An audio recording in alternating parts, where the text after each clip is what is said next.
The call came on a Thursday night at 11:47 p.m., during the second hour of the November storm's fierce assault on the Cascade Passes. Sheriff Thaddeus Keene was reviewing incident reports in his office at the Catitas County Sheriff's Department as the wind relentlessly pounded the building's western wall outside. The storm's fury clearly signaled that the mountain roads would be impassable by morning. The dispatcher's voice carried that familiar tension heard in the voices of those who work with death with professional composure during weather events. "Sheriff Keene, there's a case of a hiker missing in the Blewett Pass corridor. The Forest Service received an SOS signal from a personal locator device about 90 minutes ago. The signal is coming from approximately 8 miles northeast of the summit, around Forest Road 9738. The caller is the hiker's wife. She says her husband went on a solo overnight hike near Teanaway Ridge and did not respond to the 9 p.m. check-in call." Keene felt the familiar weight settle into his stomach. The knowledge that what started as a routine notification could evolve into a body recovery operation before sunrise. The Blewett Pass area was unforgiving country even in good weather. During November storms that dropped snow measured in feet rather than inches, the survival window for someone caught unprepared was measured in hours, not days. He'd worked this county for 23 years, the last 7 as sheriff, and he understood that the Cascades didn't negotiate with human error or bad luck. "Do we have coordinates on that beacon signal?" Keene asked, already reaching for his duty belt and the heavy weather gear that lived permanently in his office during winter months. "And what's the hiker's name and description?" The dispatcher consulted her screen, reading off information that painted a picture Keene had seen too many times before. Beacon coordinates put him at approximately 47.3891 north, 120.6847 west. That's rough terrain, heavy timber, about 6,000 feet elevation. Hiker's name is Daniel Cortez, 34 years old, experienced backpacker according to his wife. Left the Teanaway trailhead yesterday morning with gear for a 2-day trip. He's carrying standard emergency equipment and supposedly knows the area well.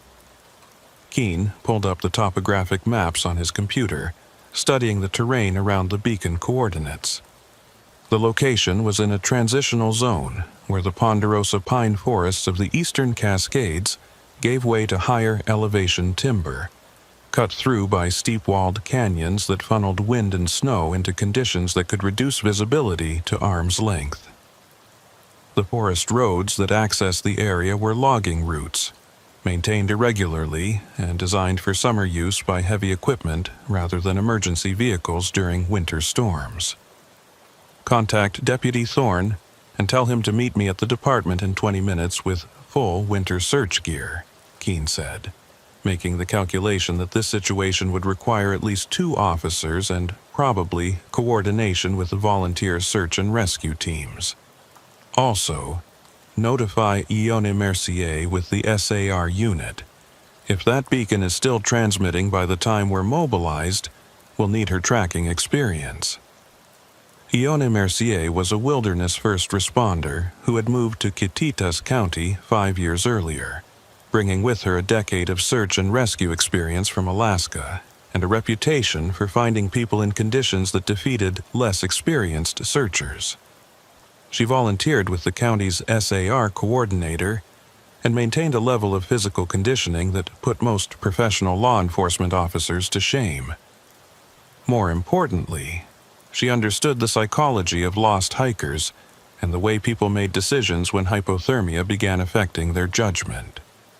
Keene gathered his equipment with the methodical efficiency of someone who had learned that forgotten gear could mean the difference between successful rescue and adding searchers to the casualty list.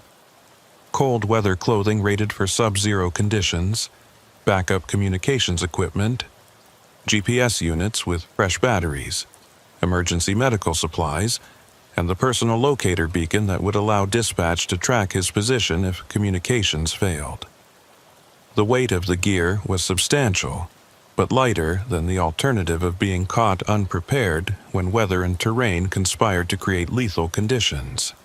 Deputy Wiley Thorne arrived at the department 18 minutes later, his patrol vehicle already loaded with winter search equipment that lived permanently in his truck from November through April. Thorne was a 15-year veteran who had transferred from the Seattle Police Department after deciding he preferred the challenges of rural law enforcement to the grinding volume of urban police work. He'd grown up hiking and climbing in the Cascades, and his knowledge of the region's terrain had proven invaluable during previous search operations. "What are we looking at, Sheriff?" Thorne asked as he helped transfer additional equipment into Keene's department SUV. "That beacon signal still active?" Keene checked his phone, where the dispatch center had forwarded real-time updates on the locator beacon's transmissions. "Signal's still pinging every 15 minutes, which means either Cortez is alive and activating it manually, or the beacon's automatic distress function is still operational. Either way, we've got a confirmed location to start from. Ione Mercier is meeting us at the Tenaway Road junction in 40 minutes. The drive toward the Blewett Pass corridor took them through Cle Elum and then northeast into increasingly mountainous terrain where the storm's full force was becoming apparent. Snow was falling heavily now, the kind of dense, wet snow that accumulated rapidly and created avalanche conditions on steep slopes. Keene kept the SUV in four-wheel drive and maintained speeds that balanced urgency against the very real possibility of sliding off roads that dropped away into darkness on either side. Thorne reviewed the case information on his laptop, reading aloud details that would help them understand who they were searching for and what resources he might have available. Cortez filed a trip plan with the Forest Service, which is good practice. He's listed as an experienced hiker with winter camping experience. Gear list includes a four-season tent, sleeping bag rated to -20, and standard 10 essentials. Wife says he's done this route multiple times and typically camps near a place called Iron Creek. Iron Creek is about 2 miles from where that beacon is transmitting, Keene observed, consulting his mental map of the area, which means either he changed his plans or something forced him off his intended route. This weather would be enough to make anyone deviate from their planned camping spot. They reached the Tenaway Road junction at 12:53 a.m., finding Ione Mercier waiting in her pickup truck with gear that suggested she'd been prepared for this call before it came. She was a compact woman in her early 40s, with the weathered complexion of someone who spent more time outdoors than in, and the focused intensity of a professional who understood that search and rescue work operated on narrow time margins where minutes could determine whether they found someone alive or recovered a body. "Sheriff Keene," she said by way of greeting, as she transferred her pack and emergency equipment into his vehicle. "I pulled the weather data before leaving home. We're looking at sustained winds of 35 miles per hour at 6,000 feet, with gusts up to 50.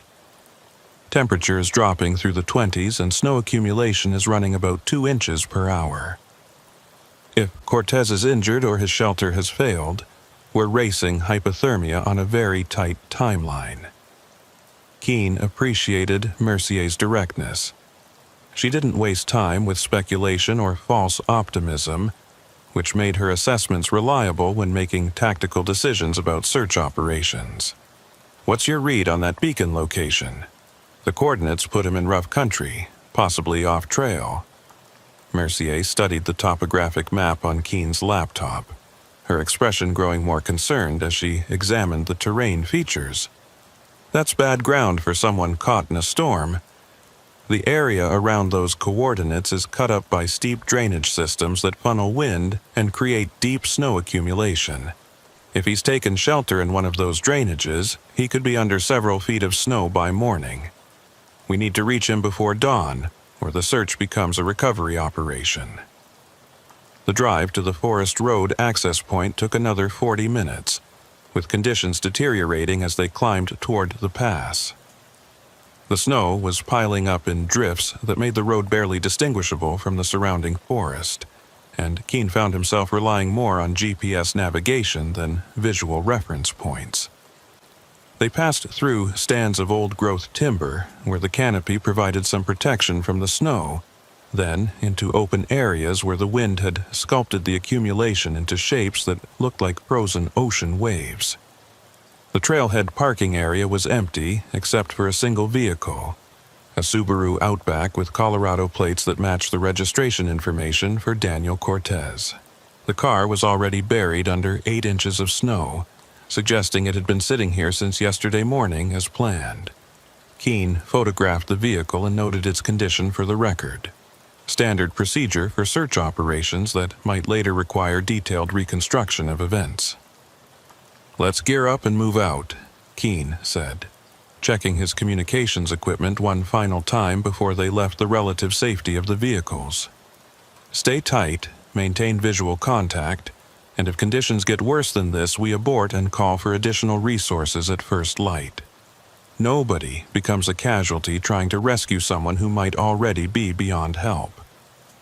The forest road that led toward the beacon coordinates was buried under nearly a foot of snow, forcing them to break trail in conditions that made progress exhausting and slow.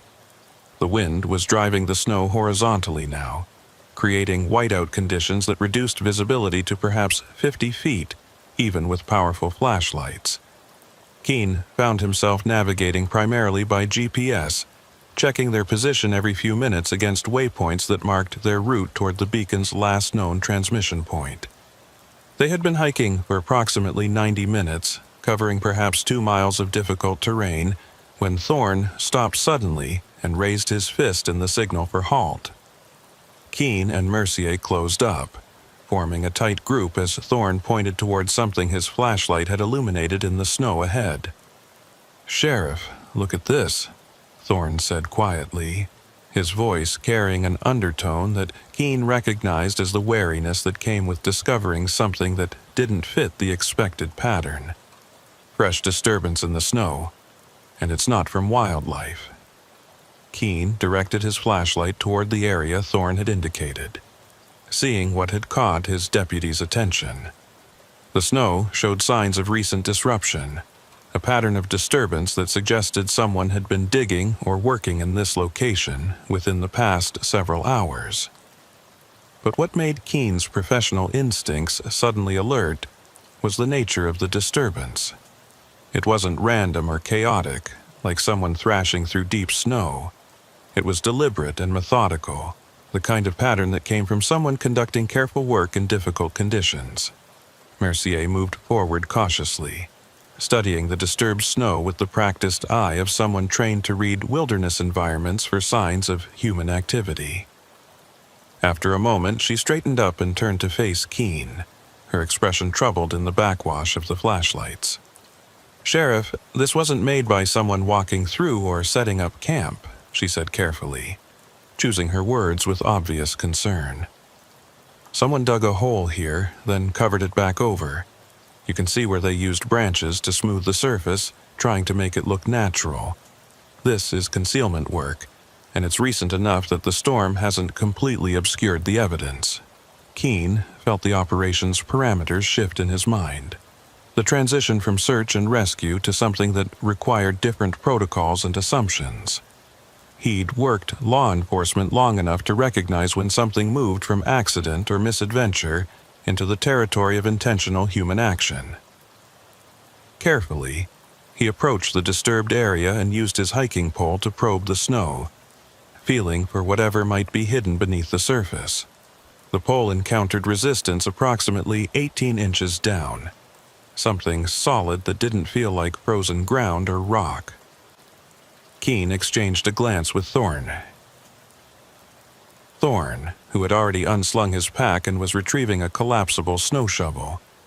They worked carefully, removing snow in controlled layers rather than random digging, documenting with photographs as they exposed what had been hidden. What they found stopped all 3 of them cold. Buried beneath the snow and carefully concealed with branches and natural debris was a man-trap.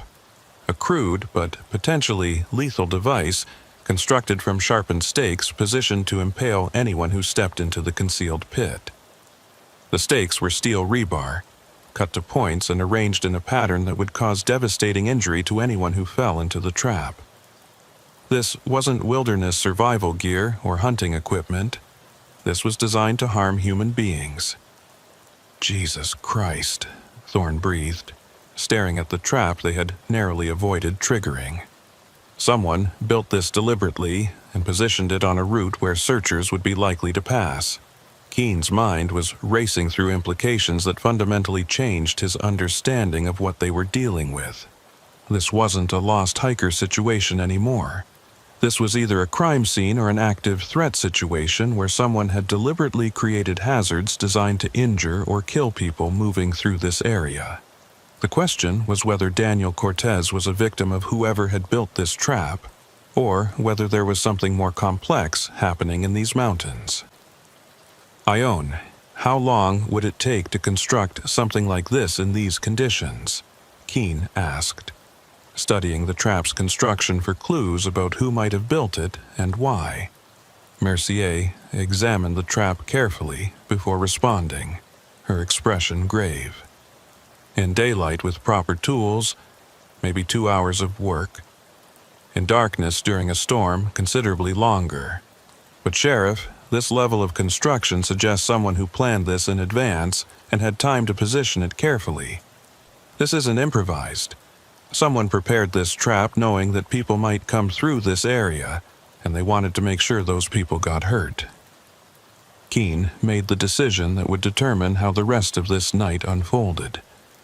We're suspending the search operation pending investigation of this trap and assessment of additional threats in the area. Wiley, I want you to mark this location with GPS coordinates and photograph everything from multiple angles. Ione, based on your experience, what's the likelihood there are more of these devices in the vicinity? Mercier's response confirmed Keen's worst concerns. If someone went to the trouble of building one trap, they probably built more. This kind of thinking doesn't stop with a single device. We need to assume that the entire area between here and that beacon coordinate is potentially compromised with similar hazards. The implications were staggering. They were conducting a search and rescue operation in terrain that had been deliberately booby-trapped by someone who either wanted to prevent people from reaching Daniel Cortez or who was targeting search and rescue personnel specifically. Either scenario meant they were dealing with something far more dangerous than a simple lost hiker situation. Keen pulled out his satellite phone, knowing that the situation had escalated beyond what local resources could handle safely. Dispatch, this is Sheriff Keen. Be advised we have discovered what appears to be deliberately constructed hazards in the search area. I'm suspending active search operations until we can assess the full scope of the threat and bring in additional resources. Contact the State Patrol and notify them we may have a criminal situation developing in conjunction with the search operation. The dispatcher's response came back with understandable confusion. Sheriff, can you clarify the nature of the hazards you've discovered? Negative, not over open channels, Keen replied, aware that scanner traffic could be monitored by anyone with basic radio equipment. I'll provide full briefing when we return to base. For now, mark our current position and be advised we're extracting back to the trailhead pending daylight and additional resources. As they prepared to withdraw, Keen found himself studying the darkness beyond their flashlight range, wondering what else might be hidden in the snow-covered forest. Someone had taken considerable effort to create deadly traps in this remote area, either as defense against intruders or as offensive measures designed to harm anyone who came looking for Daniel Cortez. The beacon was still transmitting from somewhere ahead in the darkness, but reaching it now meant navigating through terrain that might be seeded with additional devices designed to kill or maim. The hike back to the vehicles was conducted with painful slowness, each step now taken with awareness that the ground beneath the snow might conceal additional threats. Mercier led, using her experience to identify the safest route while Keene and Thorne maintained close interval, their flashlights sweeping constantly for any signs of disturbed snow or unnatural ground features. They reached the trailhead at 4:17 a.m., exhausted from the combination of difficult terrain, severe weather, and the psychological stress of moving through an environment that might be actively hostile. As they loaded their gear back into the vehicles, Keene found himself facing a situation that would require resources and expertise beyond what his department normally handled. "Wiley, when we get back to town, I want you to contact the FBI field office in Seattle," Keene said as they began the drive back toward civilization. "What we found up there suggests possible domestic terrorism, or at minimum a serious threat to public safety. We need federal resources and probably bomb technician support if we're going to safely search that area." Thorne nodded, his expression reflecting the same concern that Keene felt. "What about Cortez? That beacon is still transmitting, which means either he's alive and in need of immediate help, or the device is operating automatically. Either way, we've got a man potentially dying up there while we're pulling back." It was the question that would haunt Keene for the rest of the night and into the dawn that was beginning to break over the Cascade Peaks. Somewhere in those mountains, Daniel Cortez was either fighting for survival or already dead. And the person who had built those traps had created a situation where attempting rescue might cost additional lives. The decision to suspend the search operation was tactically sound, but it came with the terrible weight of knowing that delay might mean the difference between rescue and recovery. As they drove back through the storm, Keene found himself thinking about the trap they had discovered and what it represented. Someone had invested significant time and effort into creating hazards in a remote area where the only people likely to encounter them would be either lost hikers or the search and rescue personnel sent to find them. The implications suggested either a disturbed individual who had chosen this area as their territory and was defending it against intruders, or something more calculated and potentially more dangerous. The beacon was still transmitting when they reached the sheriff's department, its signal pulsing through the storm like a heartbeat that might already be marking a corpse rather than a living person in need of help.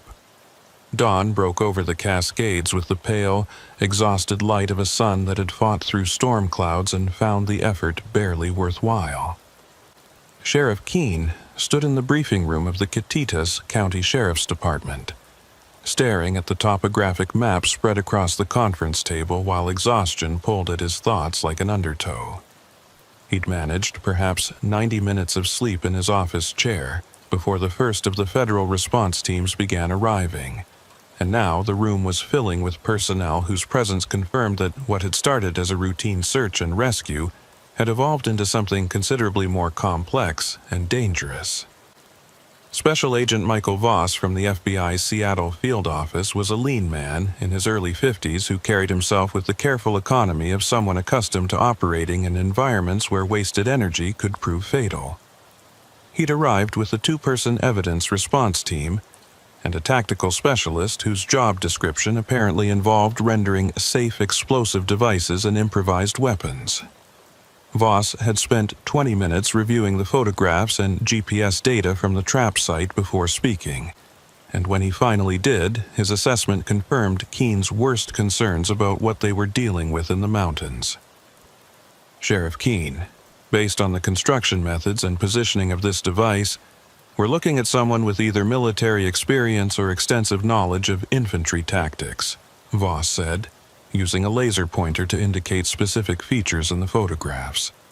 "The use of sharpened rebar, the concealment techniques, the placement along a logical approach route, these aren't the improvisations of someone who watched a few survival videos.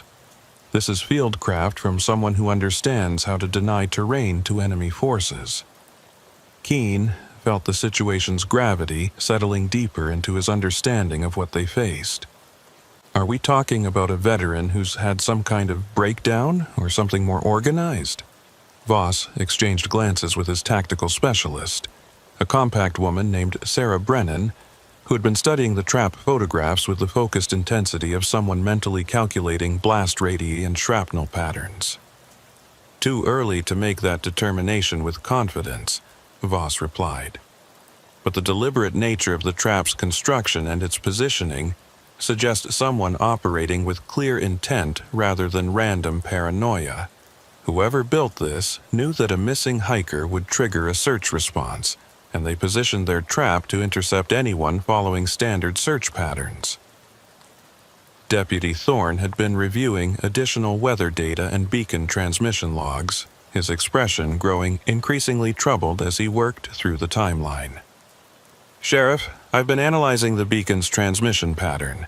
It's been pinging regularly every 15 minutes since the initial activation, which is consistent with either manual triggering or automatic emergency mode. But here's what's concerning. The signal strength hasn't varied, and the position hasn't moved. That suggests either Cortez is completely immobilized at that location, or the beacon itself has been positioned there deliberately while Cortez is somewhere else entirely." The implication hung in the air like smoke from a fire that no one wanted to acknowledge.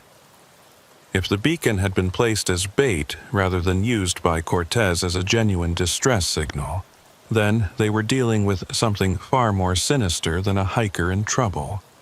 They were looking at a scenario where someone had deliberately created a situation designed to draw search and rescue personnel into a trapped area, which suggested premeditation and a level of malice that transformed the entire operation from rescue to criminal investigation. "Agent Voss, what's your recommendation for proceeding?" Keene asked, knowing that the federal presence gave him access to resources and expertise that his department couldn't match, but also knowing that ultimately the responsibility for any decisions made in his county remained his. Voss consulted with his tactical specialist in a brief, quiet conversation before responding. "We need to approach this as a deliberate threat situation with potential for additional hazards.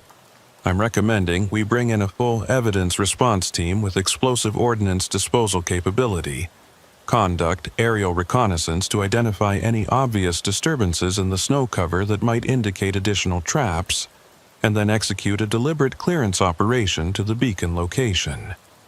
That means slow progress with metal detectors and careful examination of the terrain before anyone puts weight on ground that might be compromised." "How long are we talking about for that kind of operation?" Thorne asked, voicing the question that Keene was thinking. "If Cortez is actually alive up there, every hour we delay reduces his survival chances."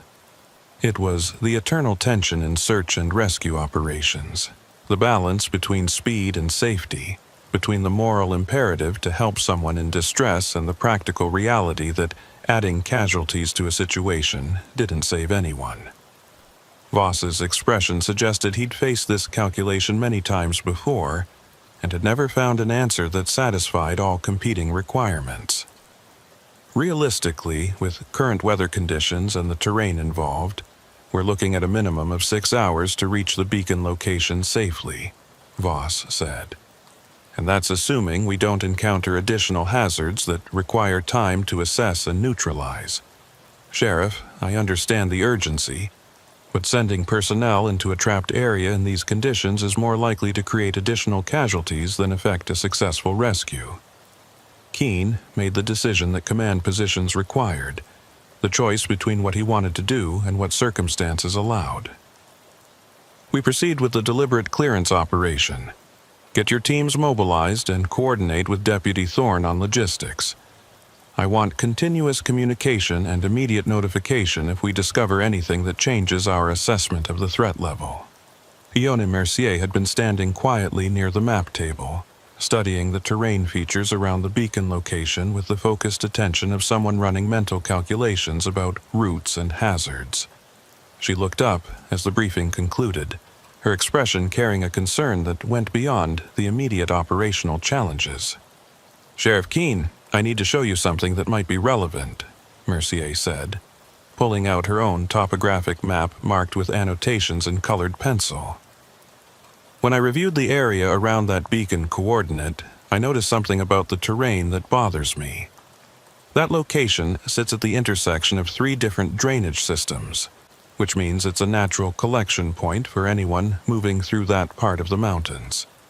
It's exactly where I would position an observation post if I wanted to monitor traffic through the area. Keene studied the map, seeing what Mercier had identified. The beacon's location wasn't random. It occupied a tactical position that offered visibility over multiple approach routes, while being difficult to access except through narrow corridors that could be easily monitored or defended. If someone had chosen that spot deliberately, it suggested a level of tactical thinking that went beyond simple harassment of searchers. You're saying someone might be watching that location, waiting to see who responds to the beacon? Keene asked, feeling the operation's parameters shift again as new possibilities emerged. Mercier nodded slowly. I'm saying that if I wanted to study search and rescue response patterns, or if I wanted to select targets from among the people who came looking, that beacon location would give me perfect visibility to make those observations. Sheriff, we might be walking into a situation where someone is actively observing our response rather than simply having set passive traps. The distinction was crucial. Passive traps were dangerous but predictable. Once identified and mapped, they could be avoided or neutralized. An active adversary watching and potentially adjusting their tactics in real time created exponentially more complex threat dynamics. It meant they couldn't rely on standard procedures or predictable approaches, because someone might be learning from their actions and preparing counters. Agent Voss had been listening to this exchange with the quiet intensity of someone whose professional experience included situations where the difference between passive and active threats determined whether people went home or went to morgues. Miss Mercier makes a valid tactical point, he said. If we're dealing with an active observer, we need to approach this more like a tactical operation than a search and rescue. That means deception, multiple approach routes, and careful counter-surveillance to identify if anyone is watching the area. The operational briefing continued for another hour, as teams assembled and equipment was loaded for what had become a complex tactical operation, rather than a straightforward rescue attempt. Keene found himself coordinating with agencies and specialists he'd never worked with before: FBI tactical teams, explosive ordnance disposal technicians, state police aviation units, and Forest Service personnel who provided detailed knowledge of the terrain and access routes. By mid-morning, they were ready to move. The storm had exhausted itself sometime before dawn, leaving behind nearly 2 feet of fresh snow and temperatures that had dropped into the single digits. The helicopter reconnaissance flight launched first, equipped with thermal imaging equipment that might identify heat signatures indicating either Cortez's presence or someone else operating in the area. Keene watched the aircraft disappear into the mountain valleys, its rotor noise fading into the vast silence of the winter Cascades. The ground element moved out 30 minutes later, following a route that paralleled but didn't duplicate the path Keene's team had taken during the night. Agent Voss had insisted on this approach, arguing that if someone was watching, they would expect rescuers to follow the most direct route to the beacon. By taking a longer but less obvious approach, they reduced the likelihood of triggering additional traps, while potentially gaining the element of surprise if an active adversary was present. Keene led the ground element with Deputy Thorne and Ione Mercier, followed by the FBI tactical team and the explosive ordnance disposal specialist. They moved slowly, using metal detectors to sweep the route ahead while team members examined the snow for signs of disturbance or concealment. The pace was frustratingly slow, covering perhaps half a mile per hour. But Keene understood that speed was meaningless if it put people into hazards that could be avoided with patience. The helicopter pilot's voice crackled over the radio 2 hours into the movement. reporting findings that added new dimensions to an already complex situation. Ground element, this is Air 1. We've completed thermal scan of the primary search area. We're showing one strong heat signature at the beacon coordinates, consistent with either a human subject or an active heat source.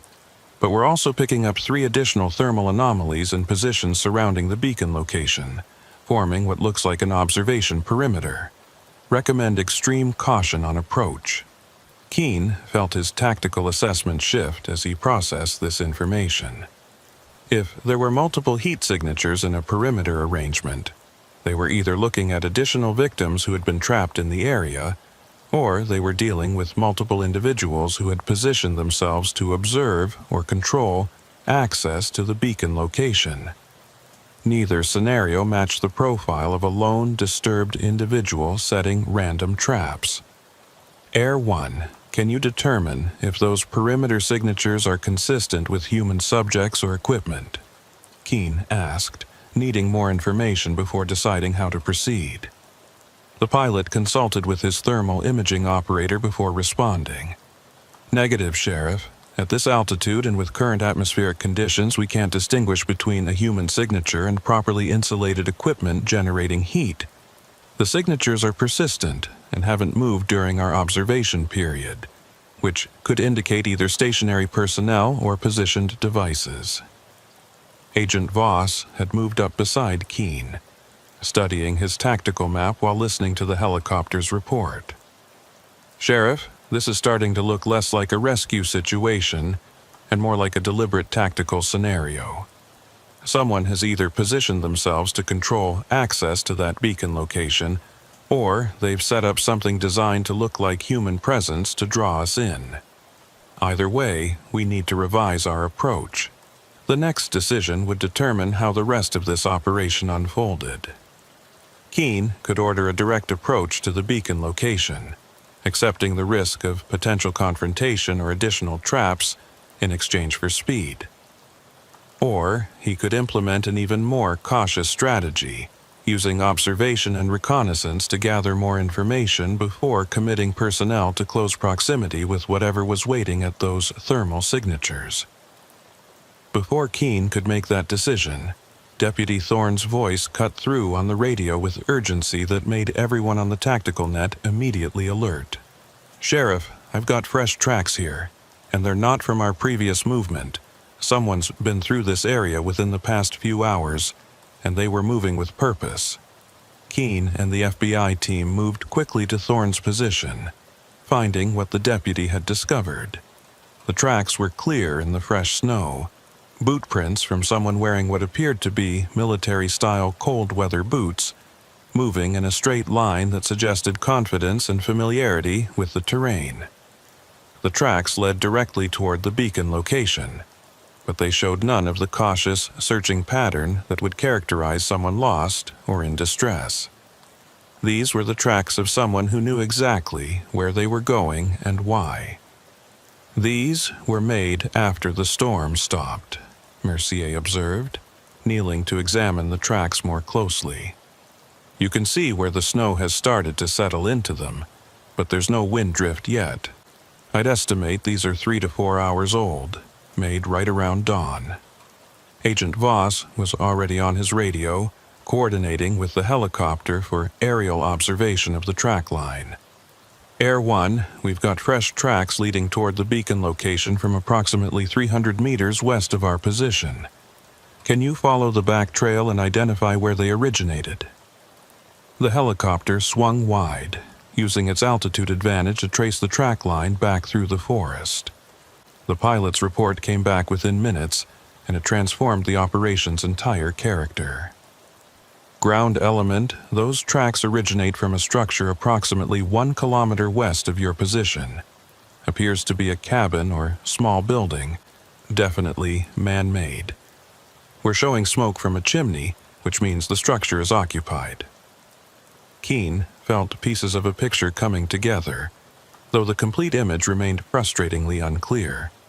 Someone was living in a remote cabin in the Cascade wilderness, and that someone had moved toward the beacon location shortly after dawn, leaving fresh tracks that suggested purpose rather than chance. The question was whether this person was Daniel Cortez, having somehow made it to shelter, or whether they were dealing with someone else entirely, possibly the individual responsible for the traps they'd discovered.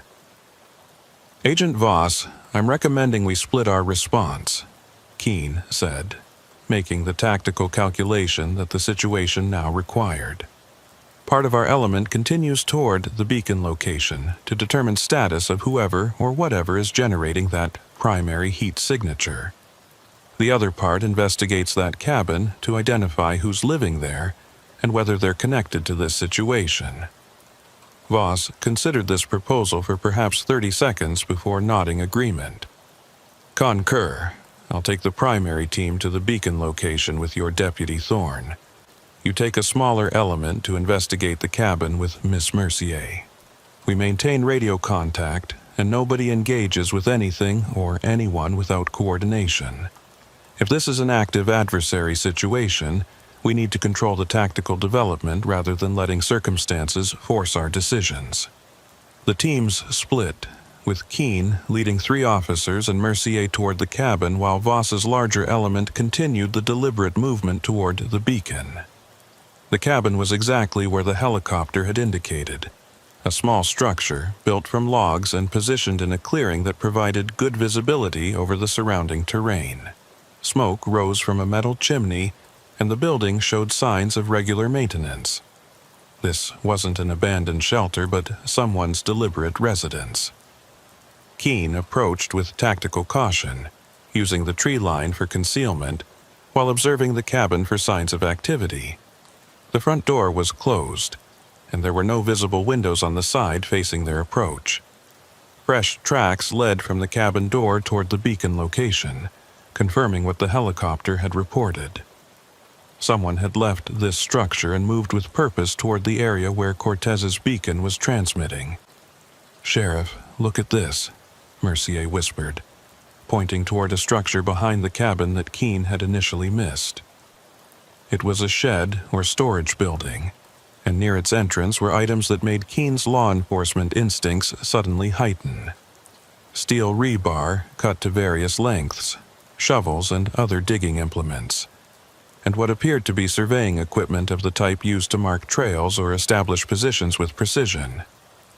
The implications were clear. Whoever lived in this cabin had the materials and tools to construct the trap they'd found, and the surveying equipment suggested they'd been marking or planning positions with careful deliberation. This wasn't a random hermit who'd built a defensive trap out of paranoia. This was someone conducting systematic work in these mountains, work that involved creating hazards and positioning them with tactical precision. Keene was about to call for additional backup when the cabin door opened and a figure emerged.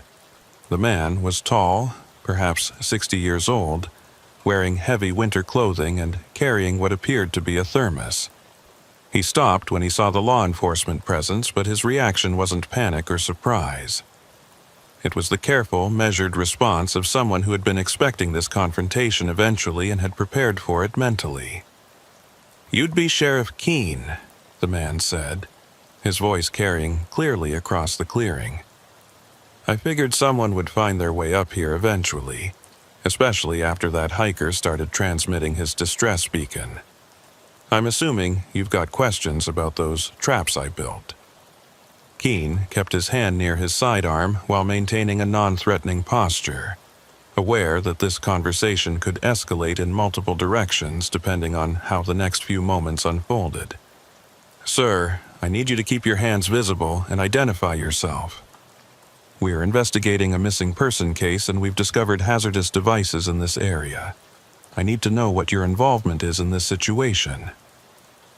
The man set his thermos down carefully on the cabin's porch railing, keeping his movements slow and obvious. "My name is Walter Kendrick. I've lived in these mountains for 15 years, and I've been building those traps for the past 3 months.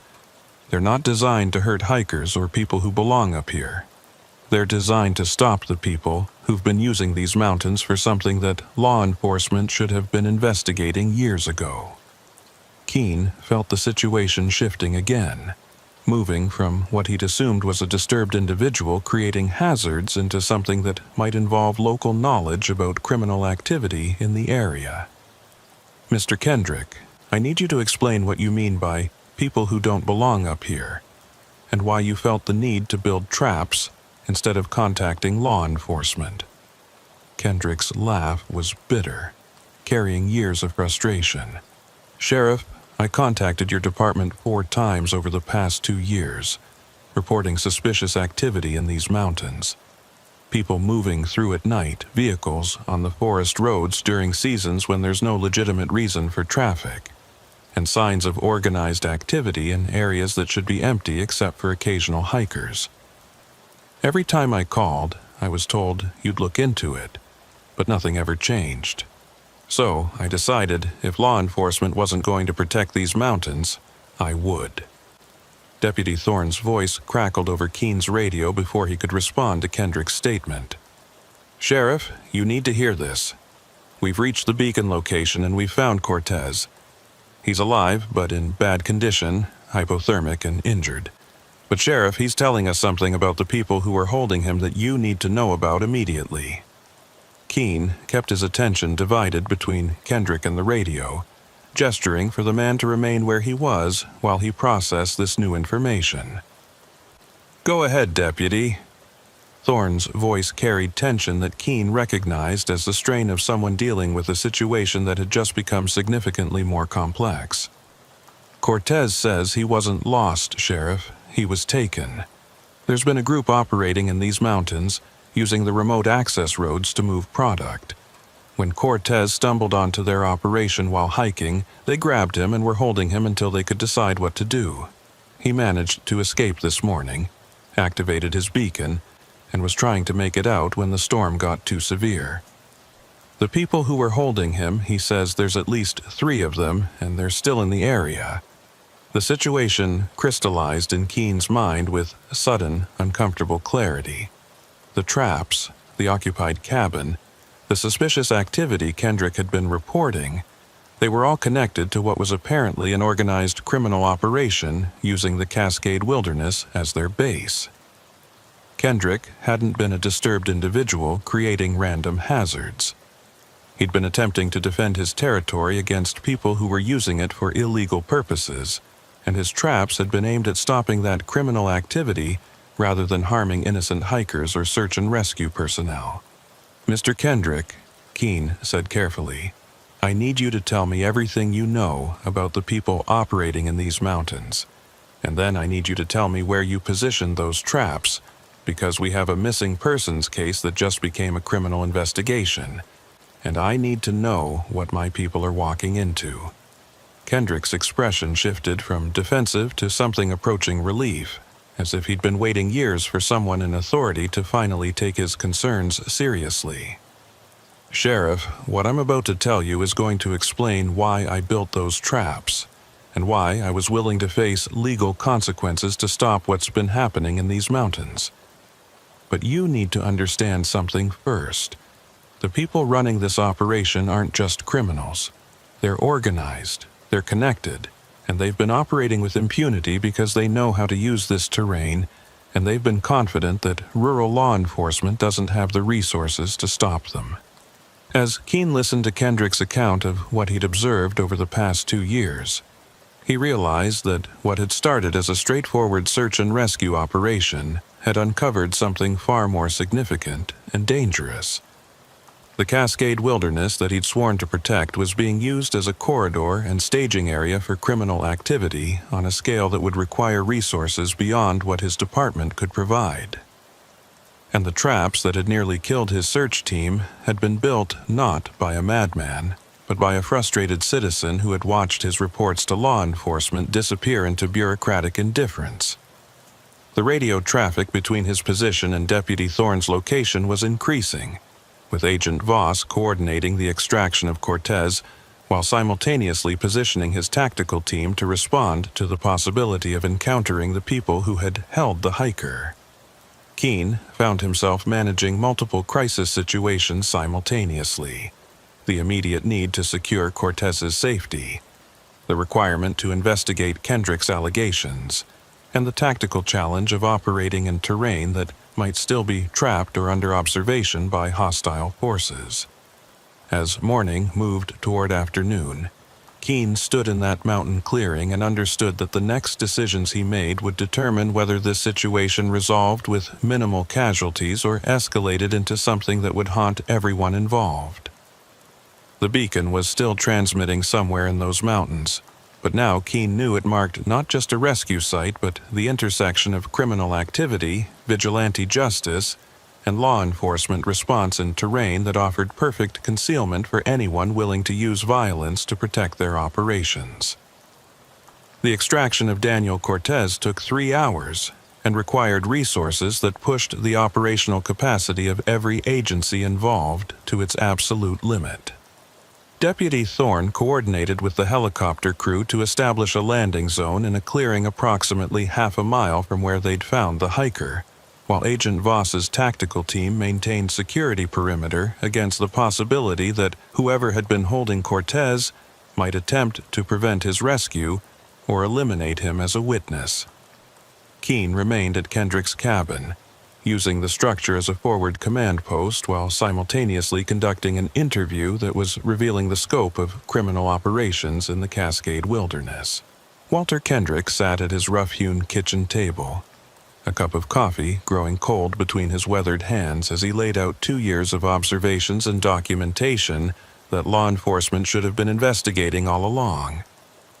The cabin's interior reflected 15 years of solitary mountain living, sparse but functional, with maps covering every available wall surface and notebooks stacked on shelves that documented weather patterns, wildlife movements, and increasingly, the activities of people who had no legitimate reason to be operating in this remote section of the Cascades. It started about 2 years ago, Kendrick explained, pulling down one of his notebooks and opening it to entries marked with dates and times. I began noticing vehicle traffic on Forest Road 9738 during hours when nobody should be up here. 3, 4 in the morning, I'd hear engines on the access roads. At first I thought it was poachers, or maybe Forest Service doing work I didn't know about. But the pattern was too regular, too organized. Same routes, same time frames, and always during new moon periods when visibility is lowest. Keene studied the notebook entries, seeing careful documentation of vehicle descriptions, dates, and observed patterns that demonstrated Kendrick wasn't a paranoid hermit, but rather someone with legitimate concerns about suspicious activity. You said you reported this to my department. Who did you speak with and what was their response? Kendrick's expression darkened with frustration that had clearly been building for months. First time was 18 months ago. I hiked down to the ranger station at Salmon-Lasac and had them relay a message to your office. Deputy named Franklin took the report, said someone would look into it. 3 months later, nothing had changed, so I called directly. Different deputy this time told me they'd increase patrols in the area. But Sheriff, I never saw increased patrols.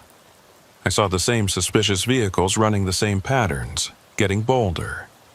The name Franklin triggered recognition in Keene's mind. Deputy James Franklin had retired 8 months earlier after 22 years with the department, taking his pension and moving to Arizona. Keene made a mental note to review Franklin's case files and determine whether those reports from Kendrick had been properly investigated or had disappeared into the kind of bureaucratic void that allowed criminal operations to flourish undetected. Tell me specifically what you observed about these vehicles and the people operating them, Keene said, pulling out his own notebook to document what might become crucial evidence in a criminal investigation that was expanding beyond the immediate crisis. Kendrick rose and moved to one of his wall maps, pointing to locations marked with colored pins that formed a pattern across the mountainous terrain. The vehicles always used this network of forest roads here, accessing areas that connect to the old mining claims from the 1920s. Most people don't know those claims exist because they're not maintained, and the access is difficult. But if you know the routes, You can move vehicles through this entire section of the Cascades without ever touching main highways where you might encounter law enforcement. The tactical advantage of such routes was immediately apparent to Keene.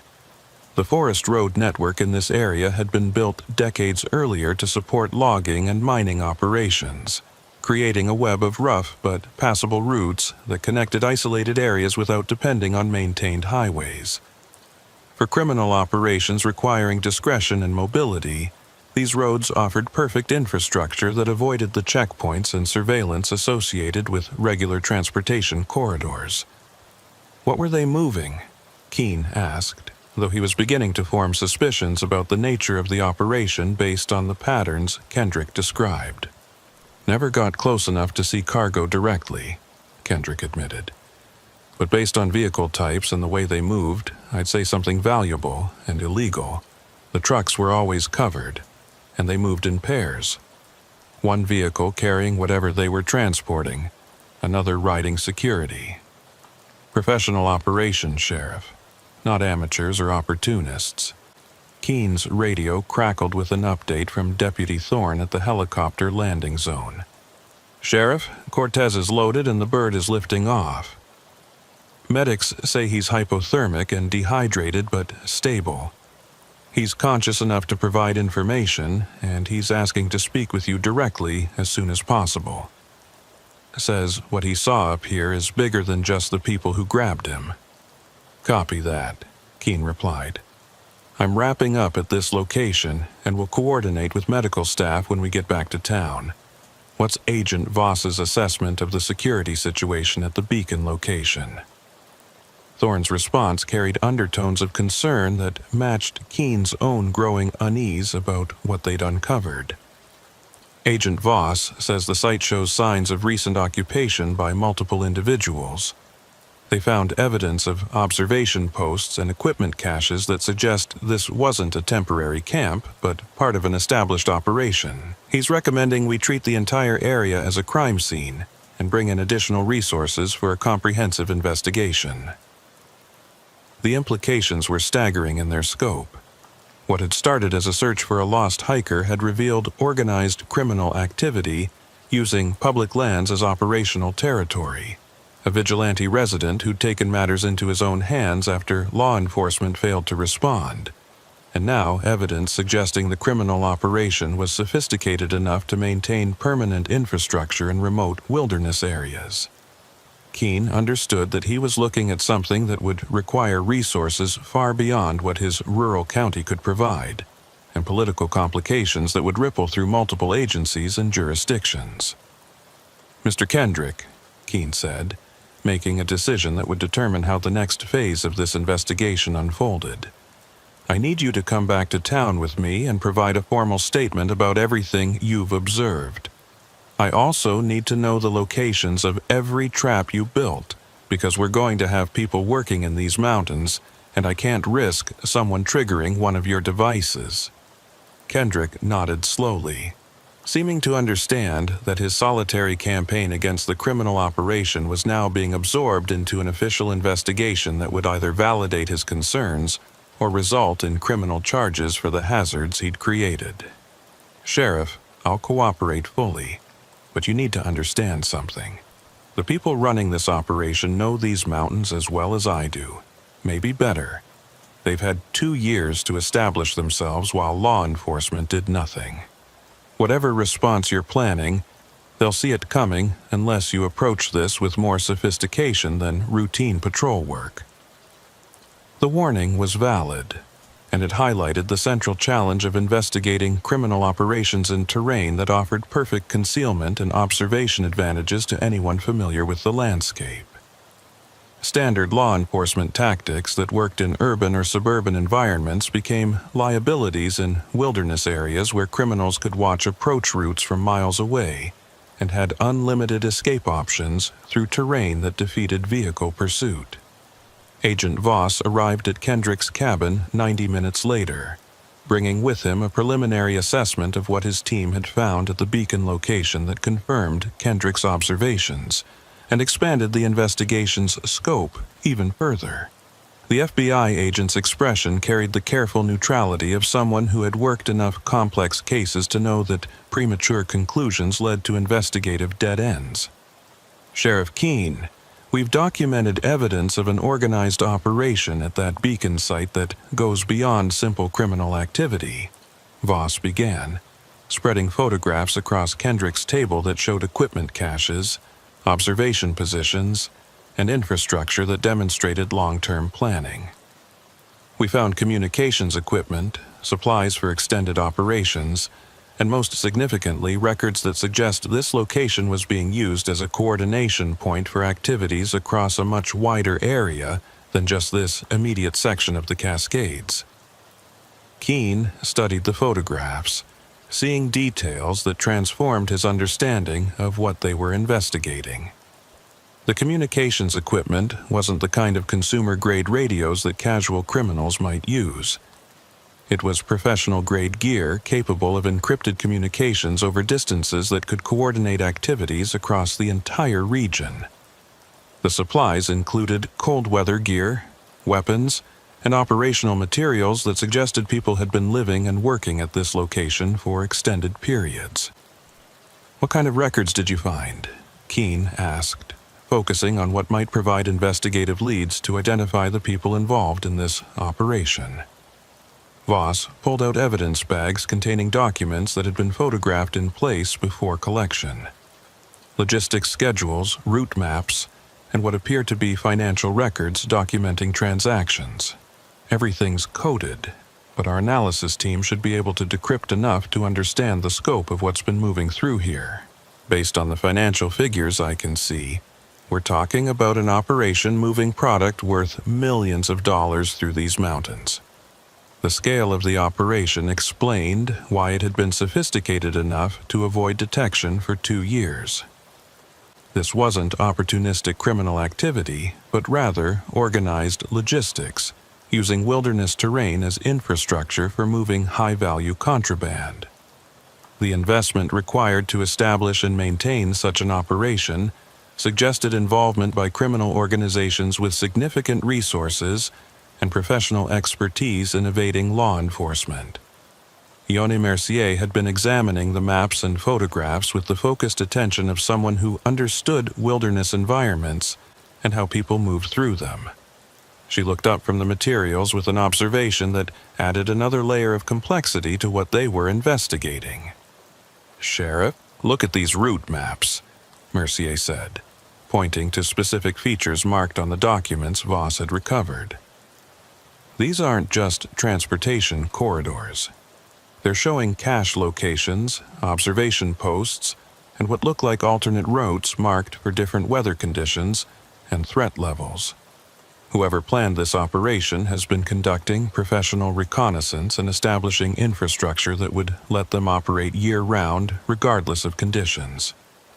The sophistication suggested military or paramilitary experience, the kind of operational planning that came from training rather than improvisation. Keene found himself revising his mental picture of who they were investigating, moving from assumptions about typical criminal organizations to something that might involve individuals with specialized backgrounds in tactics and logistics. "Agent Voss, based on what you've found, what's your assessment of who we're dealing with here?" Keene asked, needing federal expertise to understand the profile of adversaries who could establish and maintain this level of operation. Voss had clearly been forming his own assessment while examining the evidence. The operational sophistication suggests involvement by people with military or intelligence backgrounds. The logistics planning, the communications security, the tactical positioning of observation posts. These aren't skills that typical criminal organizations possess. We might be looking at individuals who've taken specialized training and applied it to criminal operations, or possibly a group with connections to organized networks that employ former military personnel. The implications were sobering. Rural law enforcement agencies were equipped and trained to handle typical criminal activity, domestic violence, theft, drug possession, occasional violence. They weren't designed to confront organized criminal operations run by people with military training and professional logistics expertise. The resources required to investigate and dismantle such an operation would stretch beyond what Kittitas County could provide, requiring federal involvement and coordination across multiple agencies. Keen's phone buzzed with a call from the hospital where Daniel Cortez had been transported. The emergency room physician's voice carried the professional calm of someone accustomed to delivering information under stressful circumstances, but Keen could detect underlying concern about what Cortez had been reporting to medical staff. "Sheriff Keen, this is Dr. Margaret Holloway at Kittitas Valley Hospital. Daniel Cortez is stable and his physical condition is improving, but he's been telling the nursing staff about his experience in the mountains that raises serious concerns. He's insistent about speaking with you directly and providing information he says is time-sensitive. I'm clearing him for an interview if you can come to the hospital." "I'll be there within the hour," Keen replied, recognizing that Cortez's testimony would be crucial for understanding what had been happening in the mountains and identifying the people involved in the operation. "Make sure he understands that anything he tells me may need to be repeated in formal legal proceedings, and document his condition for the record." The drive back to Clealum took 40 minutes, with Keen using the time to coordinate with state police and federal agencies about resource allocation for what was becoming a multi-jurisdictional investigation. Agent Voss had committed FBI resources for evidence analysis and tactical support, while the state police were providing additional personnel for site security and investigative assistance. The Forest Service was coordinating closure of the affected areas to prevent civilian access while operations continued. Walter Kendrick rode in the passenger seat, staring out at the mountain landscape he'd called home for 15 years with an expression that suggested complicated feelings about what his reports had finally triggered.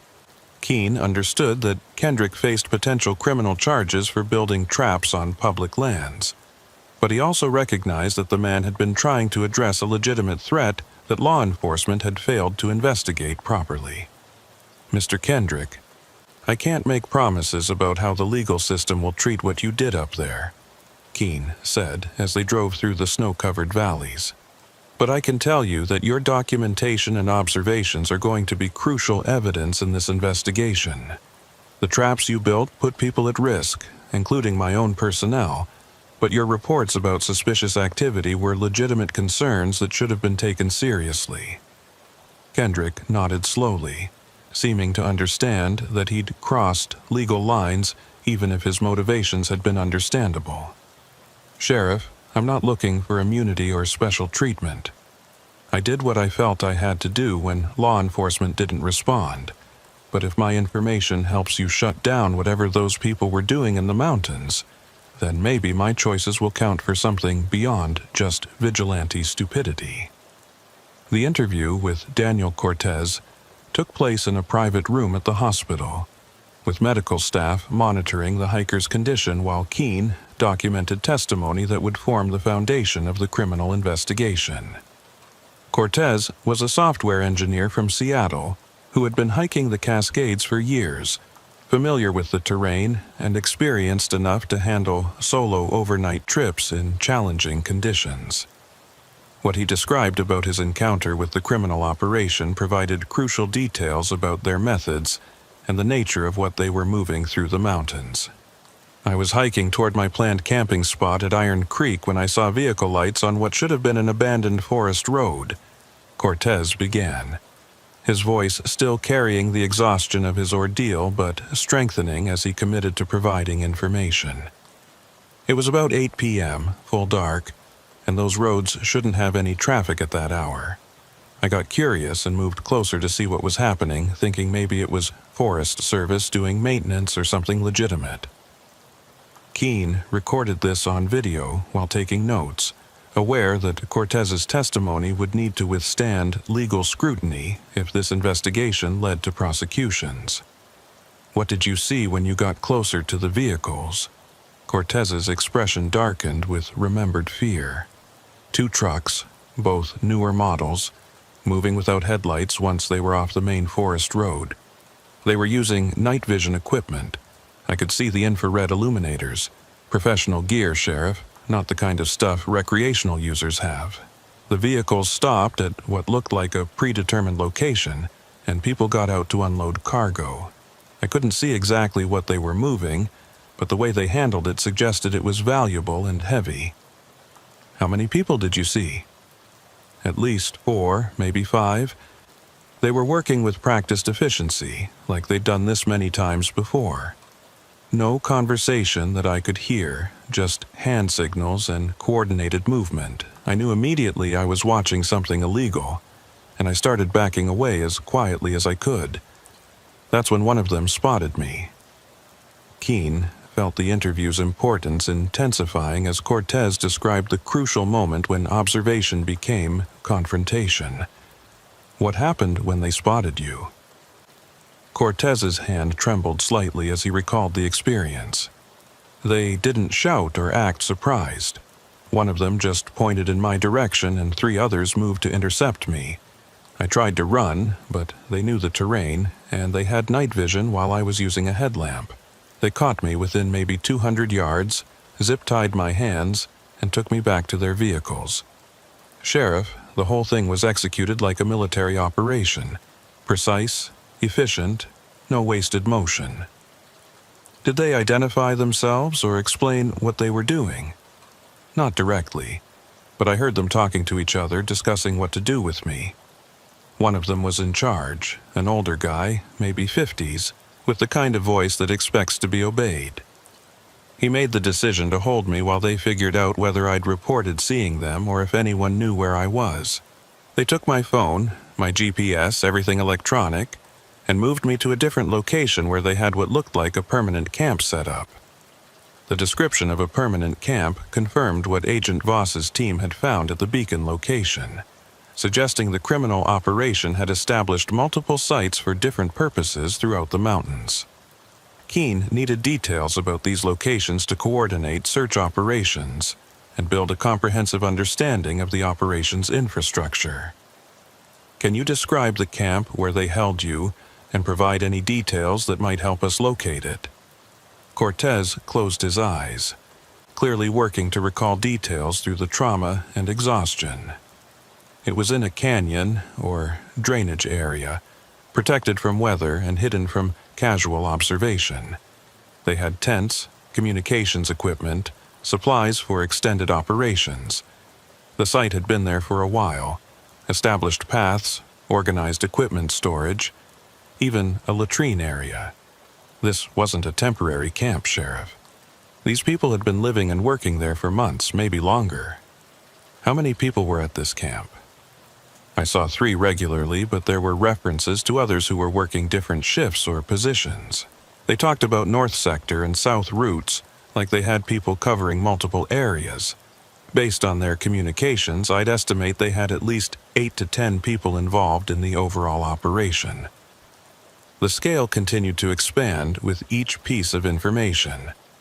10 people conducting organized operations across multiple locations required coordination, funding, and logistics that placed this far beyond typical criminal activity. Keene was looking at something that approached paramilitary operations, using public lands as operational territory while law enforcement remained completely unaware of their presence. What happened that allowed you to escape? Keene asked, needing to understand how Cortez had managed to get away from people who had demonstrated professional competence in controlling him. The storm, Cortez replied. When it hit yesterday, they moved most of their personnel to weather-protected locations and left only 2 people watching me. The storm got severe enough that visibility was nearly 0, and I managed to work my restraints loose. I waited until the guards were dealing with wind damage to their tent. Then I just ran into the storm. They tried to follow, but the conditions were too severe for them to track me effectively. I activated my personal locator beacon once I'd put some distance between us, then tried to find shelter. Did you hear anything about what they were transporting or why they were using these mountains? Cortez nodded emphatically. They talked about product and delivery schedules, but never specified what exactly they were moving. Based on the security measures and the way they discussed it, I'd say drugs or possibly weapons. The financial figures they mentioned were in the hundreds of thousands per run, which puts this in the category of major criminal enterprise rather than small-time smuggling. The interview continued for another hour, with Cortez providing details about the people who had held him, their equipment, their methods, and overheard conversations that would help investigators understand the operation's structure. By the time Keene concluded the formal interview, he had documentation that would justify federal intervention and resource allocation for a comprehensive investigation that might take months to complete. As Keene left the hospital, his phone was already ringing with calls from state and federal agencies wanting updates on the investigation. The media had begun reporting that a search and rescue operation in the Cascades had uncovered evidence of criminal activity, which meant public attention and political pressure would soon compound the operational challenges of investigating a sophisticated criminal organization operating in terrain that offered every tactical advantage to people willing to use violence to protect their interests. Deputy Thorne met Keene at the sheriff's department with updates that confirmed the investigation was expanding in multiple directions simultaneously. Sheriff, Agent Voss has coordinated with federal prosecutors and they're pursuing warrants for electronic surveillance of known criminal organizations that might be involved in operations like what we found in the mountains. State police have established checkpoints on forest roads leading into the affected area, and Forest Service has implemented emergency closures to prevent civilian access. Keene felt the weight of command decisions that would determine how this investigation proceeded. What's our resource status for supporting this operation? I need to know what we can sustain and what we need to request from external agencies. Thorne consulted his notes, providing the kind of detailed logistical assessment that made him invaluable during complex operations. We can maintain current staffing levels for about 72 hours before overtime costs become prohibitive. After that, we'll need state or federal assistance to sustain operations. The FBI has committed resources for the duration, but they're requesting local liaison and support for navigating the social and political landscape. The phrase, social and political landscape, was a careful euphemism for the reality that investigating criminal operations in rural areas often involved confronting uncomfortable questions about why those operations had been able to establish themselves without detection. Keene knew that his department's failure to investigate Walter Kendrick's reports would become a focus of scrutiny, and that examining why those reports had been ignored might reveal either incompetence or something more troubling like corruption or complicity. I want a complete review of every report filed about suspicious activity in the Cascade Wilderness over the past 3 years, Keene said, making the decision to address potential departmental failures directly, rather than waiting for external investigators to uncover them. If there's a pattern of ignored reports or inadequate follow-up, I need to know about it before someone else finds it and uses it to question our credibility. As evening approached, Keene found himself in his office reviewing the expanding case file and trying to understand how criminal operations of this sophistication had been able to establish themselves in his county without triggering any significant law enforcement response. The answer, he suspected, involved a combination of factors. The vast terrain that made comprehensive surveillance impossible, limited resources for investigating reports in remote areas, and possibly the kind of bureaucratic indifference that allowed concerning reports to disappear without proper investigation. But there was another possibility that Keene couldn't ignore, one that made him deeply uncomfortable but demanded consideration. If the criminal operation had been running for 2 years despite multiple reports, it suggested they might have had assistance or at minimum tolerance from someone within the system who could ensure that investigations didn't proceed. The mention of Deputy Franklin, who had taken Kendrick's initial reports and then retired shortly before this situation came to light, raised questions that would need careful investigation. The secure phone on Keene's desk rang with a call from Agent Voss, who had returned to the mountain sites with additional evidence response teams. The FBI agent's voice carried the careful control of someone delivering information that would complicate an already complex situation. "Sheriff Keene, our analysis of the documents recovered from the beacon site has revealed something you need to know about immediately," Voss said without preamble. "We've identified references to law enforcement personnel in these records, suggesting the criminal organization has been monitoring or possibly receiving information about police activities in the region. I'm not making accusations, but we need to treat this investigation as potentially compromised by internal sources." Keene felt something cold settle in his stomach as he absorbed the implications. "Are you saying we have corruption within my department?" "I'm saying the documents reference friendly contacts and advance notice in contexts that suggest someone has been providing the organization with intelligence about law enforcement activities. Could be someone in your department, could be state police, could be any agency with access to operational information. Until we identify the source, we need to assume that operational security is compromised and plan accordingly." The revelation transformed the investigation's parameters yet again. They were no longer just investigating a criminal organization, but also hunting for potential corruption within law enforcement that had enabled that organization to operate with impunity. The political and professional ramifications would be severe, but Keene understood that addressing corruption was non-negotiable regardless of the consequences. "Agent Voss, I want a complete internal review of my department's handling of reports related to this case," Keene said. "If there's corruption or complicity, I'll expose it myself rather than have it discovered by external investigators. But I need your help to do this quietly enough that we don't tip off anyone who might be involved." As night settled over the Cascades, Keene stood at his office window looking toward the mountain peaks that had seemed so familiar until today. Somewhere in that darkness, a criminal organization was probably regrouping after having one of their operations exposed, evaluating what law enforcement knew and planning their response. And somewhere, possibly within his own department, someone might be providing them with information that would determine whether the investigation succeeded or failed.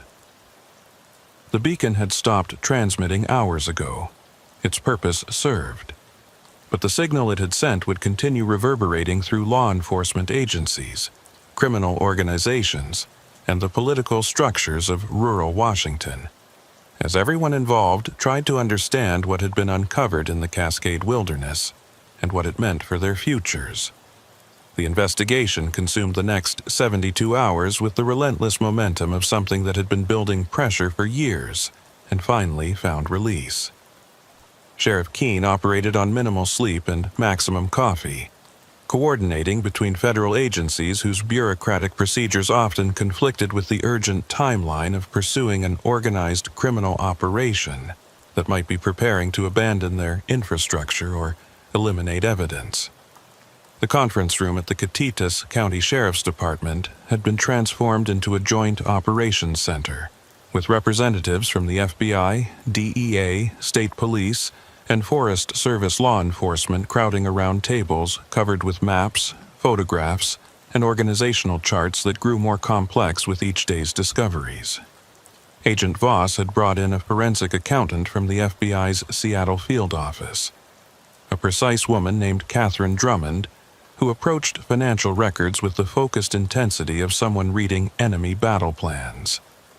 She'd spent 48 hours analyzing the documents recovered from the mountain sites, cross-referencing coded entries with known criminal organizations and building a picture of financial flows that stunned even experienced investigators. "Sheriff Keene, we're looking at an operation that's moved approximately $18 million through these mountains over the past 2 years," Drummond announced during the morning briefing on the third day of intensive investigation. The financial structure is sophisticated. Multiple shell companies, offshore accounts, cryptocurrency conversions.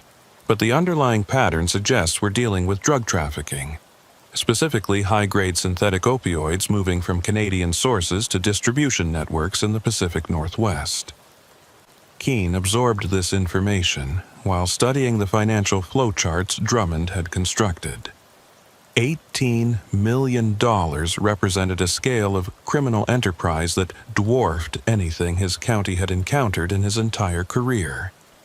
The numbers explained the professional sophistication of the operation, the military-grade equipment, and the willingness to use violence against anyone who threatened their logistics network.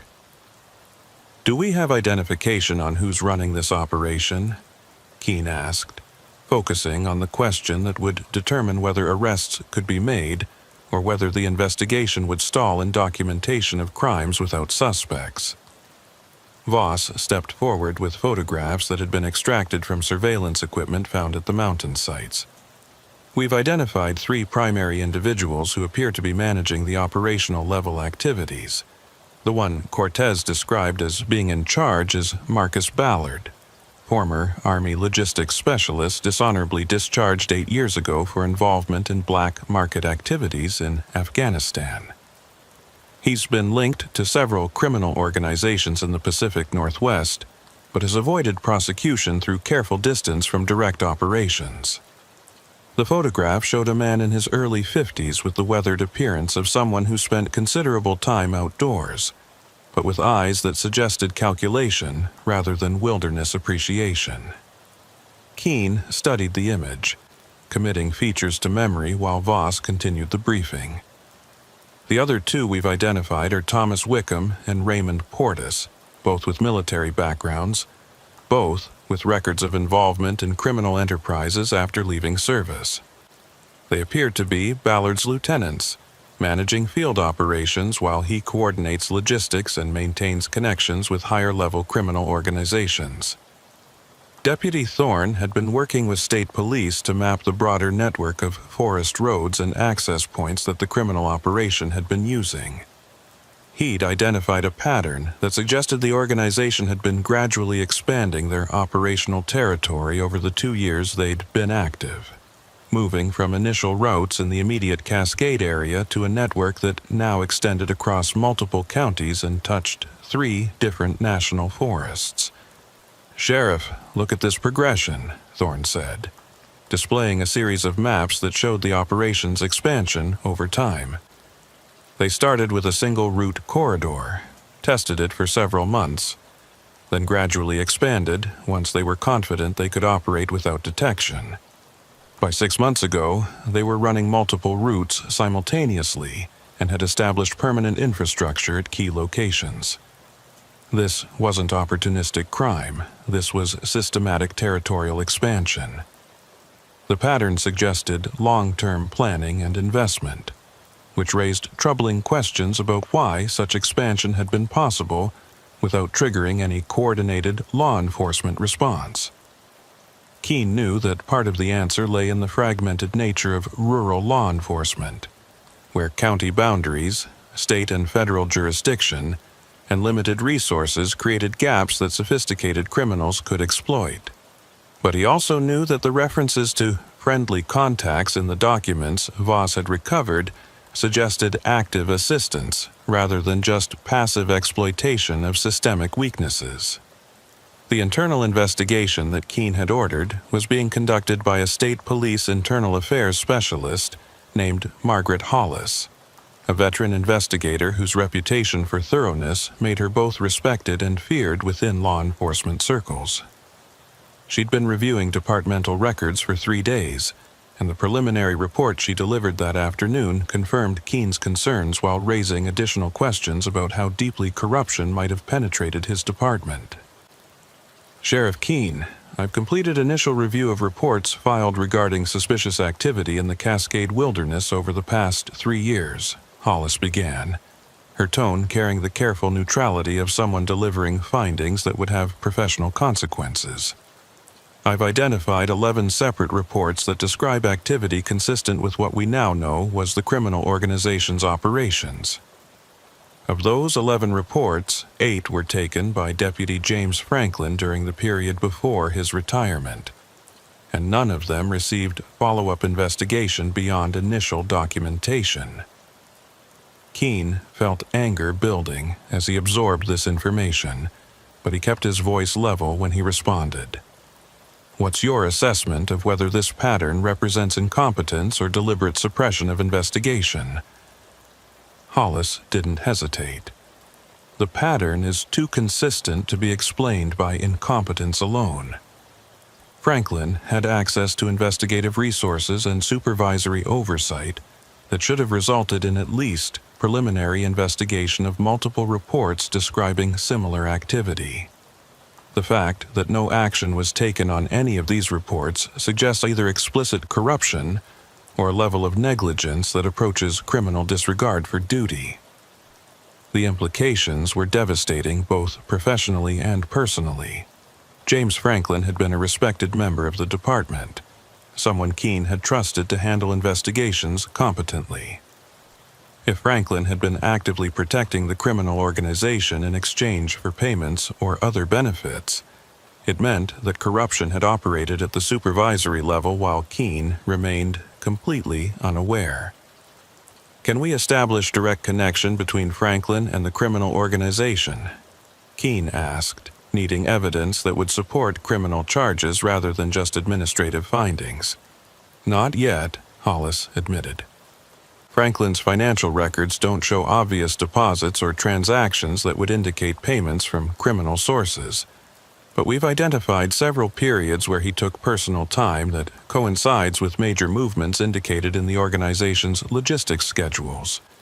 It's circumstantial, but it suggests coordination between his availability and their operations. Agent Voss had been reviewing the same information through federal investigative channels, and he added context that made the situation even more troubling. Sheriff, we've also identified that Franklin maintained contact with Marcus Ballard through intermediaries. They didn't communicate directly, but we've traced a network of connections through third parties that allowed information to flow between them. This level of operational security suggests both parties knew they needed to avoid leaving direct evidence of collaboration. The investigation was revealing layers of criminality that extended beyond the obvious drug trafficking to include corruption of law enforcement, obstruction of justice, and conspiracy to operate a continuing criminal enterprise. The legal complexity meant that prosecution would require months or even years of additional investigation, but Keene understood that they had enough evidence now to begin making arrests and disrupting the organization's ability to continue operations. What's our tactical plan for apprehending Ballard and his lieutenants? Keene asked, shifting focus from investigation to operational execution. These people have demonstrated they're willing to use violence, and they've had military training. Any arrest attempt needs to assume they'll resist. Voss had been coordinating with FBI tactical teams about precisely this question. We've identified probable locations for all 3 primary targets. Ballard maintains a residence in Yakima under a false identity, while Wickham and Portis have been operating out of a property near Ellensburg that was purchased through one of their shell companies. We're planning coordinated raids at 0600 tomorrow morning, using federal tactical teams supported by state police and your department. The timeline was aggressive, but Keene understood the reasoning. Every hour the investigation continued gave the criminal organization more time to destroy evidence, relocate resources, or eliminate witnesses. Speed would be essential, but it also increased risks if the tactical plans encountered unexpected complications. Ion Mercier had been serving as a consultant on the investigation, providing expertise about the mountain terrain and helping identify locations where the criminal organization might have additional facilities or cache sites. She'd been reviewing aerial reconnaissance photographs when she made a discovery that would complicate the tactical planning. "Sheriff Keene, I need to show you something," Mercier said, pulling up a series of images on her laptop. These aerial photos show the property near Ellensburg where Wickham and Portis are supposedly living. Look at the terrain features around it. Multiple observation positions, cleared fields of fire, and what appear to be defensive positions. This property wasn't selected randomly. It was chosen specifically because it's defensible against law enforcement assault. Keene studied the photographs, seeing what Mercier had identified. The property occupied elevated ground with good visibility over approach routes, and the surrounding terrain had been subtly modified to create advantages for defenders while complicating access for anyone attempting to serve warrants or conduct raids. This level of preparation suggested the organization had anticipated eventual law enforcement response and had prepared accordingly. Agent Voss, based on this information, what's your revised assessment of the tactical approach? Keene asked, recognizing that the planned raids might need significant revision. Voss consulted with his tactical coordinator, then delivered an assessment that reflected the increased complexity. We're going to need additional resources and more deliberate planning. A conventional raid on a fortified position risks casualties on both sides. I'm recommending we shift to a surveillance and isolation strategy. Surround the property, cut off escape routes, then negotiate surrender rather than forcing an assault. The revised strategy would take longer, but reduced risks of the kind of violent confrontation that could result in deaths on both sides. Keene approved the change, understanding that patience in tactical execution often produced better outcomes than aggressive action that created unnecessary casualties. The next 36 hours proceeded with the careful choreography of multiple law enforcement agencies coordinating complex operations across a wide geographic area. Surveillance teams positioned themselves around the Ellensburg property and Ballard's Yakima residence, documenting movements and establishing patterns. State police established checkpoints on roads leading into the Cascade wilderness areas where the organization had infrastructure, preventing access while evidence response teams worked to document and dismantle the criminal facilities. Walter Kendrick had been cooperating fully with investigators, providing detailed information about his observations over 2 years and helping identify locations where the organization might have additional facilities. He'd been charged with misdemeanor offenses related to building unauthorized traps on public lands, but prosecutors had indicated that cooperation with the investigation would be considered favorably in any plea negotiations. "Sheriff, I know what I did was wrong," Kendrick said during one of their interviews at the department. "But watching those people operate for 2 years while law enforcement did nothing, it felt like someone had to do something. I'm not trying to justify the traps, but I want you to understand why I felt I had no other options." Keene understood the frustration that had driven Kendrick to take illegal action, even while recognizing that vigilante justice created more problems than it solved. "Mr. Kendrick, your observations and documentation are crucial to this investigation. That counts for something, even though the methods you chose put people at risk. The legal system will have to determine how to balance those factors." The raids were executed simultaneously at 0557 hours on a cold November morning, 6 days after the initial search for Daniel Cortez had uncovered the criminal operation. FBI tactical teams approached the Ellensburg property with careful coordination, establishing perimeter positions before announcing their presence and demanding surrender. The operation proceeded with tense professionalism, each phase executed according to carefully rehearsed plans, while negotiators maintained communication with the occupants. Thomas Wickham and Raymond Portis surrendered after 45 minutes of negotiation, emerging from the fortified property with their hands visible and following exact instructions from tactical commanders. Both men were experienced enough to recognize when resistance would be futile, and professional enough to understand that cooperation at this stage might provide advantages in eventual legal proceedings. Marcus Ballard's arrest in Yakima proceeded less smoothly. When tactical teams approached his residence, They found the property abandoned, with evidence that Ballard had departed hastily sometime during the previous night. The discovery suggested that despite operational security measures, information about the planned raids had reached the organization through sources that investigators hadn't identified. The leak meant that Ballard was now a fugitive with resources and connections that could allow him to remain free indefinitely. We've got 2 out of 3, but Ballard is the key to prosecuting the higher-level connections, Agent Voss told Keene during the post-operation briefing. Without him, we can charge Wickham and Portis with field operations, but we can't reach the organizational leadership that's been financing and directing this enterprise. The investigation continued with renewed urgency to locate Ballard before he could leave the region or destroy additional evidence. Financial monitoring detected activity on accounts associated with his known aliases, suggesting he was liquidating resources in preparation for extended flight. Border authorities were notified. Airports and transit hubs received bulletins, and a federal warrant was issued charging Ballard with conspiracy to distribute controlled substances and corruption of public officials.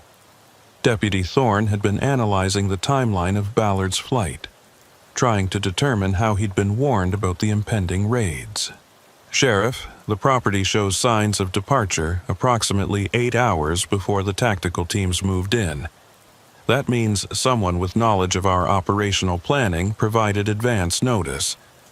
We still have a leak somewhere in the system.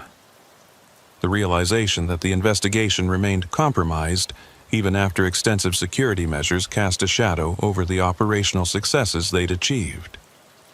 Keene convened a meeting with only the most senior investigators, Agent Voss, Margaret Hollis from State Police Internal Affairs, and Deputy Thorne, to address the security breach.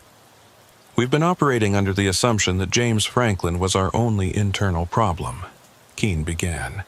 But Ballard's escape suggests either Franklin had accomplices who are still active, or there's a separate source providing information to the organization. We need to identify that source before they can do more damage.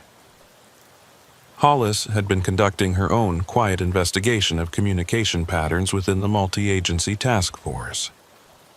I've been monitoring information flow through the investigation, tracking who had access to operational details and when.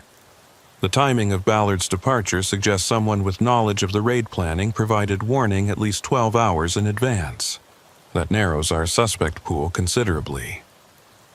The counterintelligence investigation that followed was conducted with paranoid attention to security, limiting information access to only those personnel whose involvement was absolutely necessary. Phone records were analyzed, email communications reviewed, and subtle inconsistencies in reporting were examined for signs of deliberate information leakage. The process was slow and methodical, but it eventually identified a pattern that pointed toward a specific individual. 3 days after the raids, Hollis delivered findings that would result in criminal charges against a second law enforcement officer. Sheriff Keene, we've identified that Sergeant David Morton with the state police has been in communication with individuals connected to Ballard's organization. The communications were indirect and carefully concealed, but they establish a pattern of information sharing that coincides with critical operational decisions. Morton was a 20-year veteran with the state police, someone who had been assigned to the task force specifically because of his experience with organized crime investigations.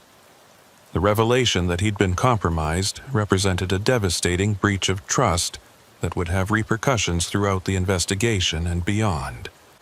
The arrest of Morton was conducted quietly to avoid alerting anyone else who might be providing information to the criminal organization.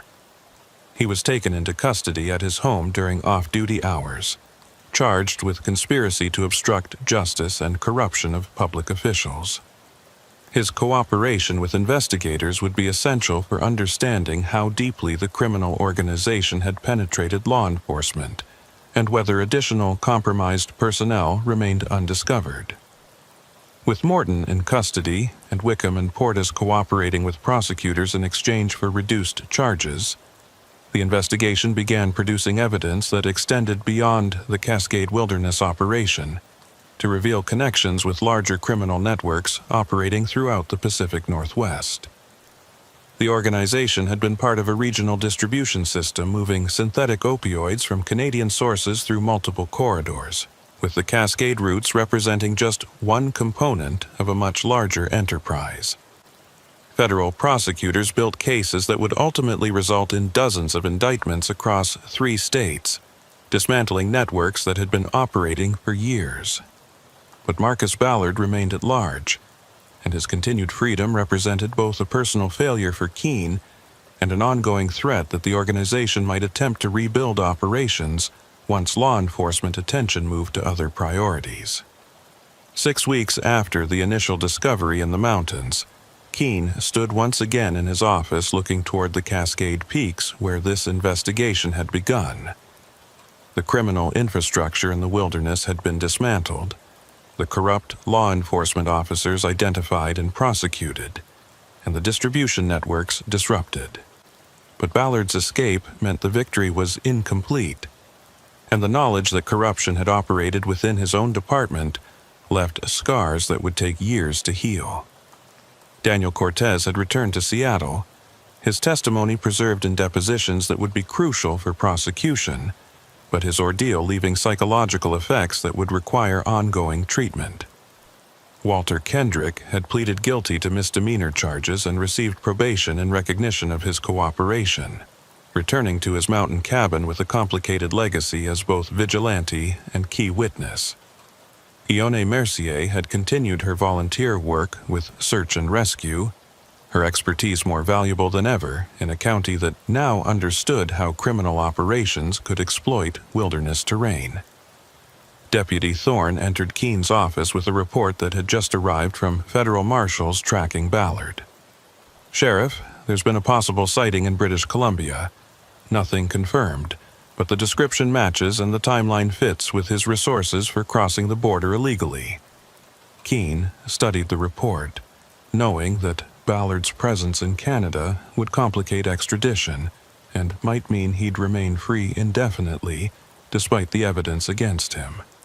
Forward everything to the Canadian authorities and maintain coordination with federal marshals. He'll surface eventually. People like Ballard can't stay hidden forever without the infrastructure he's lost. As evening approached and the office emptied of personnel ending their shifts, Keene remained at his desk reviewing files that documented everything learned during 6 weeks of intensive investigation. The operation had exposed vulnerabilities in rural law enforcement that criminals had exploited with devastating effectiveness. It had revealed corruption that had operated undetected, while good officers assumed their colleagues shared their commitment to the law. And it had demonstrated that wilderness areas, which seemed empty and peaceful to casual observers, could conceal criminal enterprises operating with sophistication that matched any urban organization. The final report Keene wrote for the county commissioners was necessarily incomplete. Ballard remained at large. The full extent of the criminal network's activities was still being investigated, and the psychological impact on a small department that had discovered corruption within its ranks would take years to fully understand. But certain conclusions were inescapable, and Keene documented them with painful honesty. The criminal organization operated successfully for 2 years because they understood that rural law enforcement faces challenges of scale and resources that urban agencies don't encounter. They exploited terrain that provides perfect concealment and countless escape routes. They corrupted personnel who had access to operational information and could ensure investigations never proceeded. And they built infrastructure in areas where the absence of regular law enforcement presence meant they could operate with near impunity. The recommendations that followed called for enhanced interagency coordination, improved systems for tracking reports across jurisdictional boundaries, and regular internal security reviews to identify potential corruption before it could become established. Implementation would require resources that counties like Catitas could barely afford, but the alternative was accepting that criminal organizations would continue exploiting the vulnerabilities that had allowed this operation to flourish. 3 months after the investigation concluded its active phase, Keene received a phone call from Royal Canadian Mounted Police that Marcus Ballard had been located in a remote area of British Columbia and was being processed for extradition on the federal warrants. The arrest had resulted from tip information that Ballard had been attempting to establish new operations in Canadian territory, suggesting he'd learned nothing from his exposure and was simply relocating rather than abandoning criminal enterprise. The news brought satisfaction, but not celebration.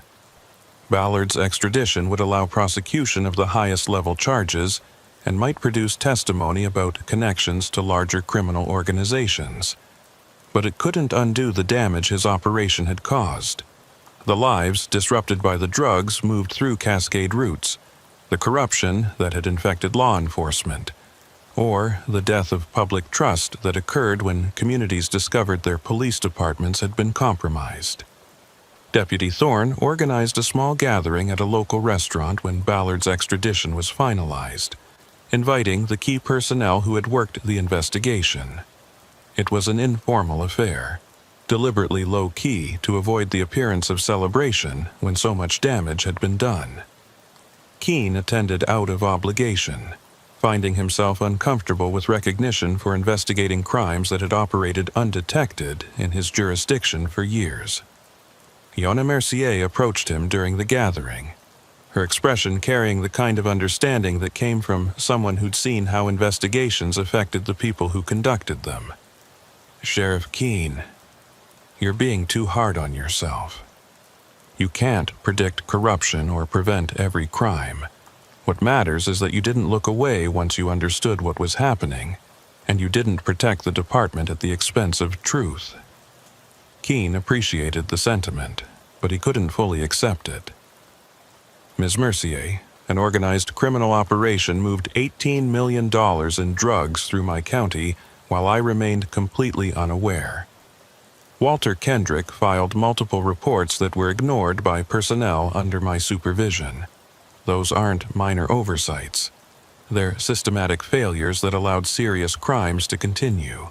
They're also realities of rural law enforcement that every sheriff in the state faces, Mercier countered. Limited resources, vast territory, and criminals who are sophisticated enough to exploit those limitations. You can't be everywhere, and you can't know everything. What you can do is respond effectively when crimes are discovered, which is exactly what you did. The conversation continued, but Keene knew that his feelings about the investigation would take longer to resolve than a single discussion could address. Command positions carried responsibilities that extended beyond tactical decisions to include accepting accountability for failures that occurred under your authority, even when those failures involved personnel who had deliberately concealed their crimes. The trial of Thomas Wickham and Raymond Portis proceeded through federal court over the following year, resulting in convictions on multiple charges and sentences that would keep both men in federal prison for decades. Their cooperation had provided evidence about the organization's operations and connections that proved valuable for prosecuting related cases, but both men declined to provide testimony that would directly implicate higher-level criminal figures beyond Ballard. James Franklin, the retired deputy whose corruption had enabled the organization to operate without law enforcement interference, pleaded guilty to charges of obstruction of justice and received a prison sentence that reflected both the seriousness of his crimes and his advanced age. His cooperation had been minimal, suggesting either fear of retaliation or continued loyalty to criminal associates. Sergeant David Morton of the state police fought his charges through trial, arguing that his communications with criminal associates had been part of an unauthorized undercover operation rather than corruption. The jury rejected this defense after 3 days of deliberation, convicting him on all charges and resulting in a sentence that ended his law enforcement career and his freedom for the foreseeable future. Marcus Ballard's trial became the centerpiece of the federal prosecution, drawing media attention and public interest because of the scope of the criminal enterprise and the corruption of law enforcement that had enabled it. Ballard maintained his innocence through trial, arguing that the evidence against him had been obtained improperly and that he'd been targeted because of his previous military service rather than any actual criminal conduct. The jury deliberated for 5 days before returning guilty verdicts on all charges. Ballard was sentenced to 40 years in federal prison without possibility of parole, effectively a life sentence for a man in his 50s. The judge's statement at sentencing reflected the severity of the crimes and the betrayal of public trust that corruption represented.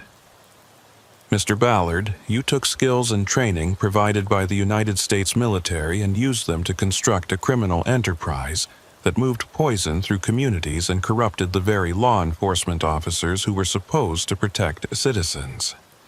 Your actions represent not just violation of law, but betrayal of every principle that military service should instill. This court hopes your sentence serves as deterrent to others who might consider similar paths. Keene attended the sentencing hearing, sitting in the public gallery and watching as Ballard was led away in chains to begin serving his sentence.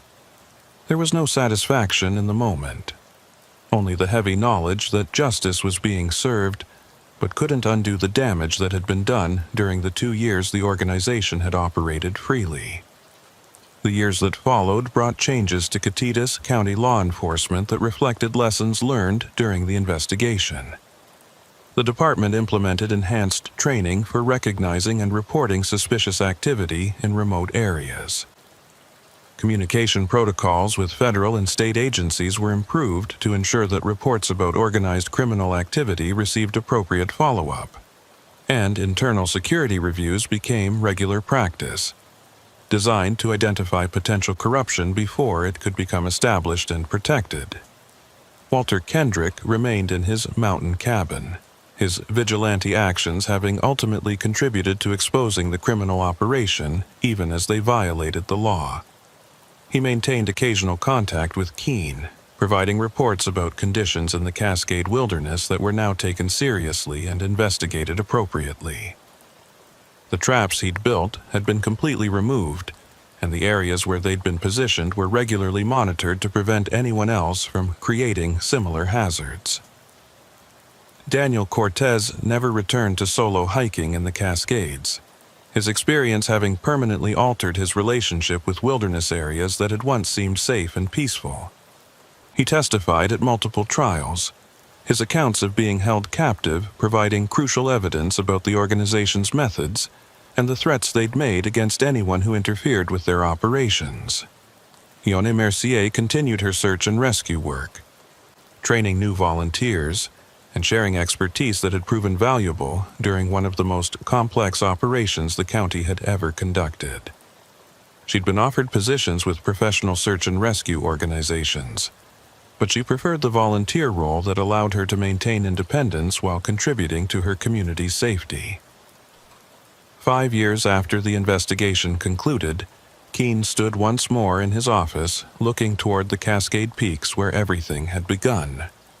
The mountains appeared unchanged, their snow-covered peaks as beautiful and indifferent as they had been before criminal operations had tainted their wilderness with organized crime.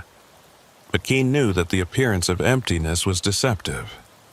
That terrain, which seemed pristine and innocent, could conceal human activity of any kind for those willing to use isolation as both advantage and weapon. The beacon that had started everything had long since been returned to Daniel Cortez, its electronic signal silent, but its metaphorical transmission continuing through the changes it had triggered in how rural law enforcement approached wilderness areas and the threats that could hide within them. The signal had revealed not just a lost hiker, but an entire criminal enterprise, corruption within law enforcement, and vulnerabilities in the systems designed to protect communities from organized crime. Deputy Thorne had been promoted to chief deputy, filling the position left vacant by James Franklin's crimes and bringing to the role a combination of tactical competence and institutional skepticism that would make future corruption more difficult to establish. He'd implemented protocols that required multiple personnel to review and approve investigative decisions, creating redundancy that would prevent any single individual from suppressing reports or protecting criminal activity. The department operated with heightened awareness of its responsibilities and limitations, understanding that vigilance was a continuous requirement rather than a temporary response to crisis. The lesson that Keene had learned painfully was that criminal organizations would always probe for weaknesses in law enforcement systems, and that complacency, or assumption of safety, invited exactly the kinds of exploitation that had occurred during those 2 years when the Cascade Wilderness had served as a corridor for moving poison through communities. On winter evenings, when storms moved through the mountain passes, Keene sometimes thought about that November night when a beacon signal had triggered a search operation that uncovered something far more complex and dangerous than anyone had anticipated. The investigation had exposed his own department's failures and forced recognition that law enforcement in rural areas faced challenges that required different approaches than urban policing could provide. But it had also demonstrated that even sophisticated criminal organizations could be defeated when law enforcement personnel remained committed to following evidence wherever it led, even when that meant investigating colleagues and exposing institutional failures. The price of that commitment had been high: careers destroyed, public trust damaged, and the comfortable assumption that small-town law enforcement operated in environments too isolated to interest organized crime permanently shattered. The Cascade Wilderness remained, beautiful and dangerous, offering both recreation and concealment to anyone who understood its terrain. The criminal organization that had exploited it for 2 years had been dismantled, its leaders imprisoned, and its infrastructure destroyed. But Keene understood that other organizations would eventually probe the same vulnerabilities, testing whether lessons learned during this investigation had truly changed how rural law enforcement protected the vast, empty spaces that defined so much of the American West. The beacon was silent now, its emergency signal long since deactivated. But the alarm it had raised continued echoing through law enforcement agencies, legislative committees, and communities that had discovered their isolation, made them vulnerable to threats that respected no boundaries and feared no consequences until confronted by determined opposition. Sheriff Thaddeus Keene continued serving Kittitas County, carrying knowledge that could never be unlearned, that evil flourished in darkness, that corruption could hide behind badges and oaths, and that the emptiness of wilderness was never truly empty, but rather filled with possibilities that ranged from transcendent beauty to calculated violence. The investigation had changed him in ways both obvious and subtle, replacing certainty with caution and comfort with vigilance that would never again permit assumption that silence meant safety in the mountains he'd sworn to protect.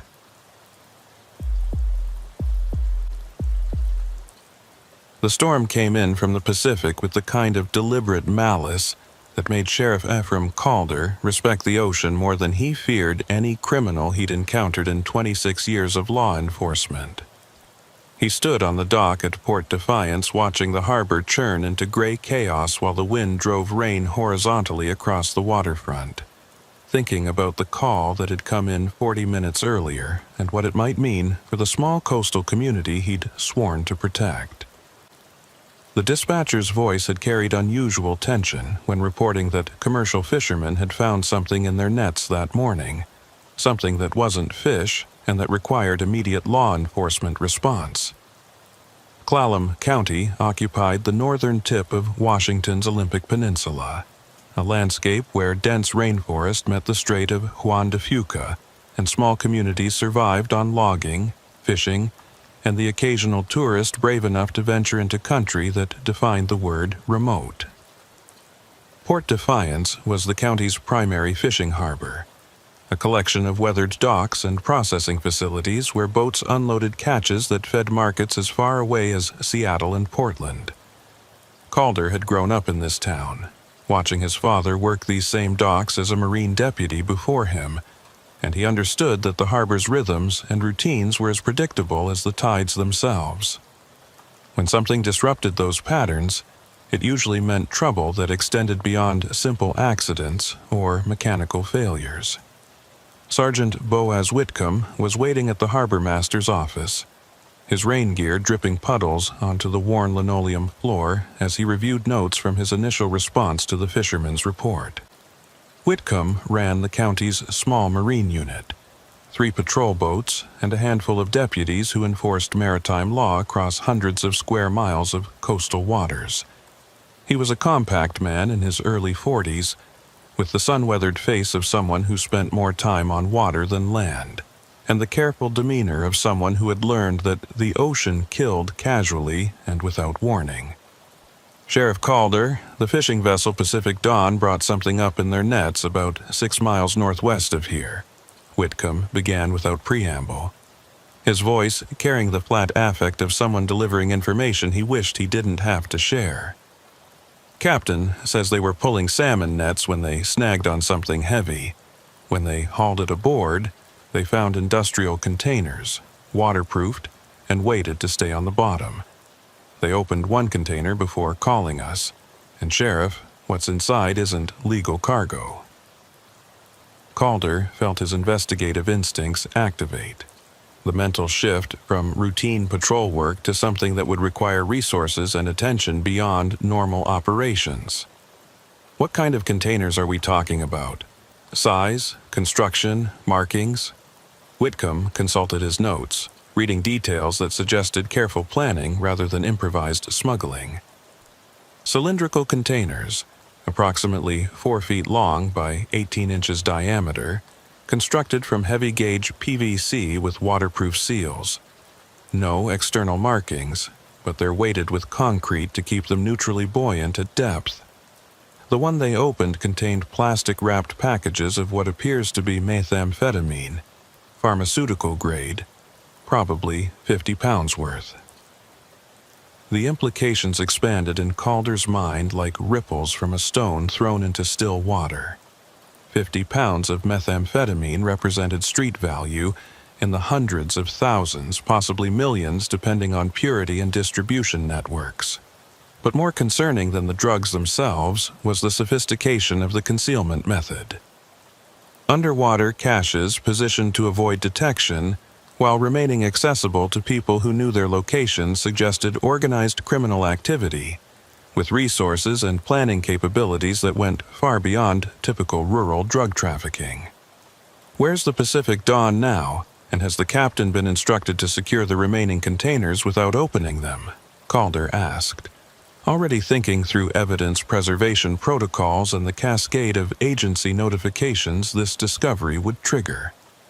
"Boats still at sea, holding position at the coordinates where they found the containers," Whitcomb replied. "I instructed the captain to leave everything sealed and await our arrival. But Sheriff, there's something else you need to know. When I asked how many containers they'd pulled up, the captain said they only got 2 before their winch couldn't handle the weight. He estimates there might be 20 or more containers down there, arranged in what felt like a deliberate pattern rather than random placement. 20 containers at 50 pounds each would represent 1,000 pounds of methamphetamine, an amount that transformed this from a significant drug seizure into something approaching industrial-scale trafficking. The Pacific Northwest had seen increasing problems with methamphetamine distribution over recent years, but this suggested operations at a level that would require investigation beyond what Calder's small department could handle independently.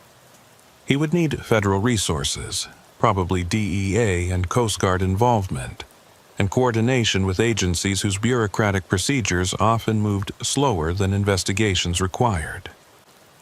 "Boaz, I want you to take your patrol boat out to the Pacific Dawn's location and secure that scene," Calder ordered, making decisions that would determine how the investigation proceeded. "Don't attempt to recover any more containers until we have proper evidence response capabilities on site. I'm going to contact DEA and Coast Guard, get federal resources mobilized. This is beyond our capacity to handle alone. The Marine Unit's patrol boat was a rigid-hull inflatable designed for coastal operations, equipped with navigation and communication equipment that allowed operations in conditions that would defeat smaller craft. Calder watched Whitcomb and 2 deputies prepare for departure, their movements practiced and efficient despite the storm conditions that made the harbor a churning mass of gray water and driving rain. The boat disappeared into the weather within minutes, leaving Calder standing on the dock contemplating the reality that his quiet coastal county had just been revealed as a waypoint for drug trafficking on a scale that suggested organized criminal networks with national or international reach. The harbor master's office provided shelter, while Calder made the notifications that would transform this from a local investigation into a multi-agency operation. The DEA field office in Seattle responded with immediate interest, promising to dispatch agents and evidence specialists within hours. The Coast Guard committed a cutter and helicopter support for recovery operations and security. The state police offered personnel and coordination assistance. Within 90 minutes of the initial report, Calder had assembled resources that dwarfed anything his department could provide independently, but he also knew that federal involvement meant surrendering control over investigative direction and accepting that local concerns would be subordinated to broader enforcement priorities. County Coroner Maud Ellery arrived at the harbor master's office as Calder was concluding his agency notifications. Ellery was a sharp-eyed woman in her late 50s who had served as coroner for 12 years after a career as a forensic pathologist in Seattle. She'd returned to the Olympic Peninsula after her husband's death, seeking the slower pace of rural medicine, but bringing with her expertise that proved invaluable during the occasional cases that required sophisticated forensic analysis. "Sheriff Calder, I heard radio traffic about a significant drug seizure at sea," Ellery said, shaking rain from her jacket as she entered the office. "I came down because experience suggests that where you find large-scale drug operations, you often find bodies. Has anyone checked whether those containers might hold more than just contraband?" The question was valid and unsettling. Drug trafficking organizations were known to eliminate witnesses, dispose of rivals, and create examples that discouraged interference with their operations. If the underwater cache had been used for more than just drug storage, there might be human remains among the containers that fishermen had discovered. Calder hadn't considered this possibility, but Ellery's forensic background made her suggestion worth investigating. "The fishermen only opened one container, and it held packaged drugs," Calder replied. "But you're right that we should check the others before assuming they're all contraband. I'll make sure the evidence recovery team examines every container carefully." The afternoon progressed, with the organized chaos of multiple agencies converging on a small harbor that wasn't designed to accommodate the volume of official activity suddenly focused on its facilities. DEA agents arrived in government vehicles, bringing equipment and expertise for evidence documentation. Coast Guard personnel established command presence and began coordinating maritime security. State police set up perimeter control and began the background investigation that would eventually identify who was operating the underwater cache and how long it had been in place. Calder found himself managing interfaces between agencies whose jurisdictional concerns and bureaucratic requirements often conflicted with the practical need to secure evidence and develop investigative leads. Federal agents wanted immediate control over all evidence and investigation, while his responsibility as county sheriff required maintaining local law enforcement presence and protecting community interests. The negotiation of these competing priorities consumed hours that could have been spent on actual investigative work, but Calder understood that interagency cooperation required patience with processes that seemed inefficient, but ultimately produced better outcomes than territorial conflicts. By evening, the weather had deteriorated further, forcing suspension of recovery operations until conditions improved. The Pacific Dawn had been escorted back to harbor with the 2 containers they'd already recovered, both now secured as evidence under federal custody. Whitcomb's patrol boat returned with documentation of the underwater cache site, including sonar images that confirmed at least 18 additional containers arranged in a grid pattern on the seafloor, approximately 60 feet below the surface.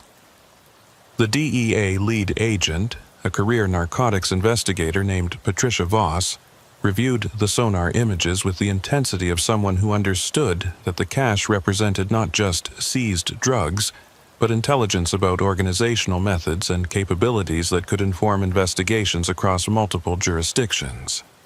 She'd worked drug cases throughout the Pacific Northwest for 15 years, and her experience made her assessment of the situation particularly sobering. Sheriff Calder, this cache setup represents sophisticated maritime operations, Voss explained, as they studied the sonar imagery in the harbor master's office. The positioning, the weighting, the waterproofing, this wasn't improvised by casual smugglers. We're looking at people with maritime expertise, probably former military or commercial diving backgrounds, who've established infrastructure for regular operations. Calder absorbed this assessment while studying the cache pattern on the sonar images. How long do you estimate this cache has been operational? Voss considered the question carefully before responding. The containers show marine growth consistent with several months of submersion, but the arrangement suggests this is an active site rather than abandoned material. My working theory is that this cache serves as a transfer point. Product is deposited by one group and retrieved by another, minimizing direct contact between transportation and distribution elements of the organization. The operational sophistication suggested criminal networks with resources and planning capabilities that went far beyond what Calder had encountered during his career in rural law enforcement.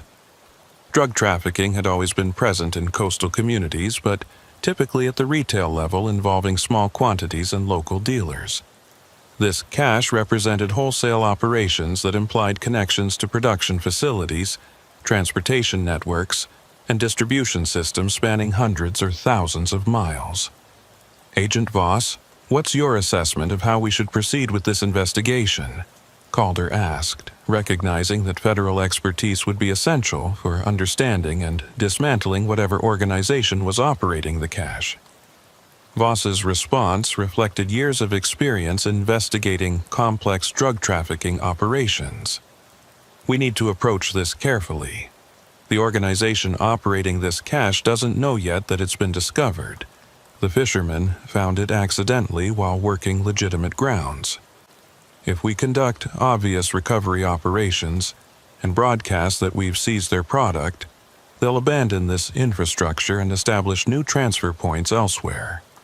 But if we can surveil the site and wait for them to attempt a pickup or deposit, we might identify the people involved and develop leads that could dismantle the entire network. The surveillance strategy made tactical sense, but it also meant delaying seizure of 1,000 pounds of methamphetamine while waiting for criminals to reveal themselves. Calder understood the investigative logic, but he also knew that every day those drugs remained in place represented potential distribution and the damage that would cause in communities already struggling with addiction epidemics. The decision about how to balance immediate seizure against long-term investigative goals would need to involve more than just law enforcement considerations. As night settled over Port Defiance, Calder stood once more on the dock, watching the storm continue its assault on the harbor. Somewhere beneath those churning waters sat evidence of criminal operations that had been using his county's coastal waters as infrastructure for trafficking drugs throughout the region.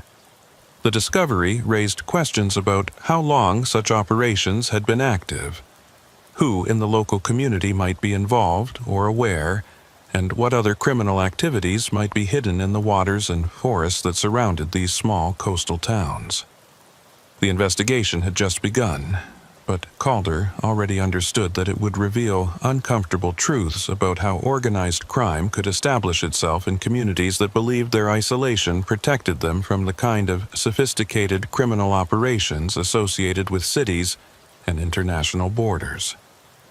The ocean that had always defined life on the Olympic Peninsula was showing itself to be not a barrier against criminal activity, but rather a highway that connected Port Defiance to drug trafficking networks operating on a scale that dwarfed anything the community had previously encountered.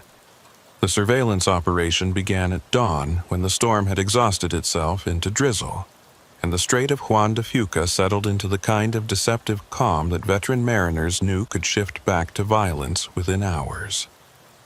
Sheriff Calder stood on the deck of the Coast Guard cutter that would serve as command platform for monitoring the underwater cache site, watching Sergeant Whitcomb coordinate the deployment of surveillance equipment that would document any attempt to access the containers.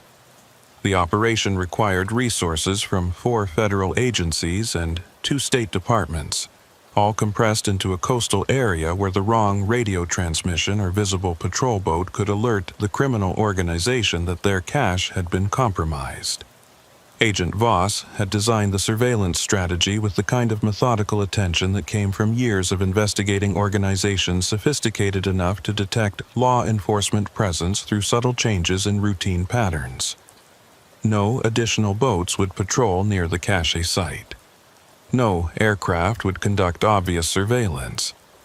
Instead, the Coast Guard cutter would maintain position several miles away, while underwater acoustic sensors monitored the cache location for sounds of diving equipment or mechanical disturbance. Whitcomb's deputies would conduct what appeared to be routine harbor patrols, but would actually be documenting vessel movements and identifying boats that might be positioned to access the cache site. The challenge is that we're working blind regarding their operational timeline, Voss explained during the morning briefing in the cutter's wardroom. We don't know if they check this cache daily, weekly, or monthly. We don't know if the recent storm might have disrupted their schedule.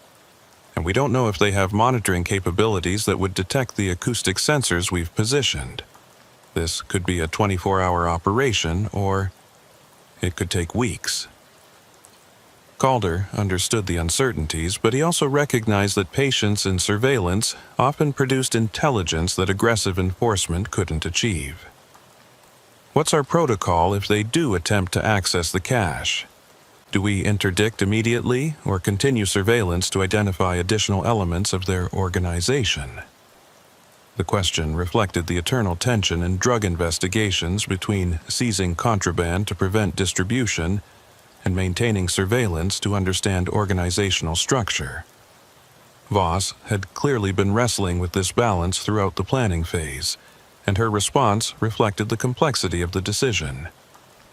If we observe a single individual or small team accessing the cache, we continue surveillance and attempt to follow them to identify distribution networks or command elements, Voss said. But if we detect what appears to be wholesale removal of multiple containers, we interdict immediately to prevent that much product from entering distribution. The acoustic sensors will give us real-time notification of any activity at the cache site, which should provide enough warning to make tactical decisions based on what we observe. The briefing continued with technical details about communication protocols, vessel positioning, and contingency plans for various scenarios the surveillance might encounter. Calder found himself impressed by the sophistication of federal resources being deployed, but also increasingly aware that his role was shifting from active investigator to liaison between federal operations and local community concerns. The transformation was inevitable, given the scale of the investigation, but it left him feeling marginalized in a case that was happening in his jurisdiction and would ultimately affect his community most directly. Maud Ellery had requested permission to examine the 2 containers that had already been recovered, arguing that her forensic expertise might reveal details about their construction and handling that could provide investigative leads. Calder had supported this request despite federal reluctance to allow local involvement in evidence analysis, recognizing that Ellery's background brought capabilities that might not be replicated in federal laboratories focused primarily on drug chemistry rather than forensic reconstruction. The examination took place in a secure warehouse that the Coast Guard had commandeered for evidence processing. Ellery worked with methodical precision, documenting every aspect of the container's construction and contents, while DEA chemists analyzed the methamphetamine samples for purity and chemical signatures that might identify production facilities. Calder observed the examination, learning details that painted an increasingly sophisticated picture of the criminal organization's capabilities. "Sheriff, look at the welds on these containers," Ellery said, pointing to the seams where the PVC cylinders had been sealed. "This is professional fabrication work, not improvised construction. Whoever built these has metalworking expertise and access to industrial equipment. The waterproofing system uses marine-grade sealants that are expensive and specialized. These containers were designed by people who understand underwater operations and have resources to implement professional solutions."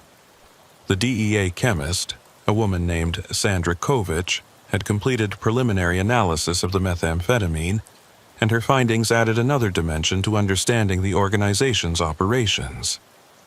"Sheriff Calder, this methamphetamine is exceptionally pure, probably 95% or better. That level of purity suggests industrial production facilities rather than improvised labs.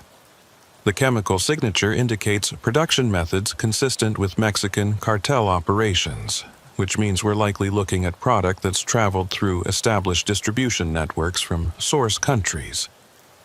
The combination of professional container fabrication and cartel-grade methamphetamine suggested organizational connections that extended far beyond the Pacific Northwest. What had appeared to be a regional trafficking operation was revealing itself as a node in networks that might stretch from Mexico through the United States and potentially into Canada.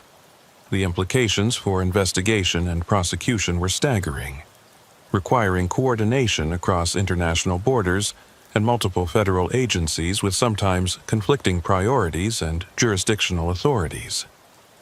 Calder spent the afternoon reviewing background information on Port Defiance's maritime community, looking for individuals or businesses that might have the capabilities and connections to operate the underwater cache. The fishing industry employed dozens of boats and hundreds of workers, many with diving experience and intimate knowledge of coastal waters.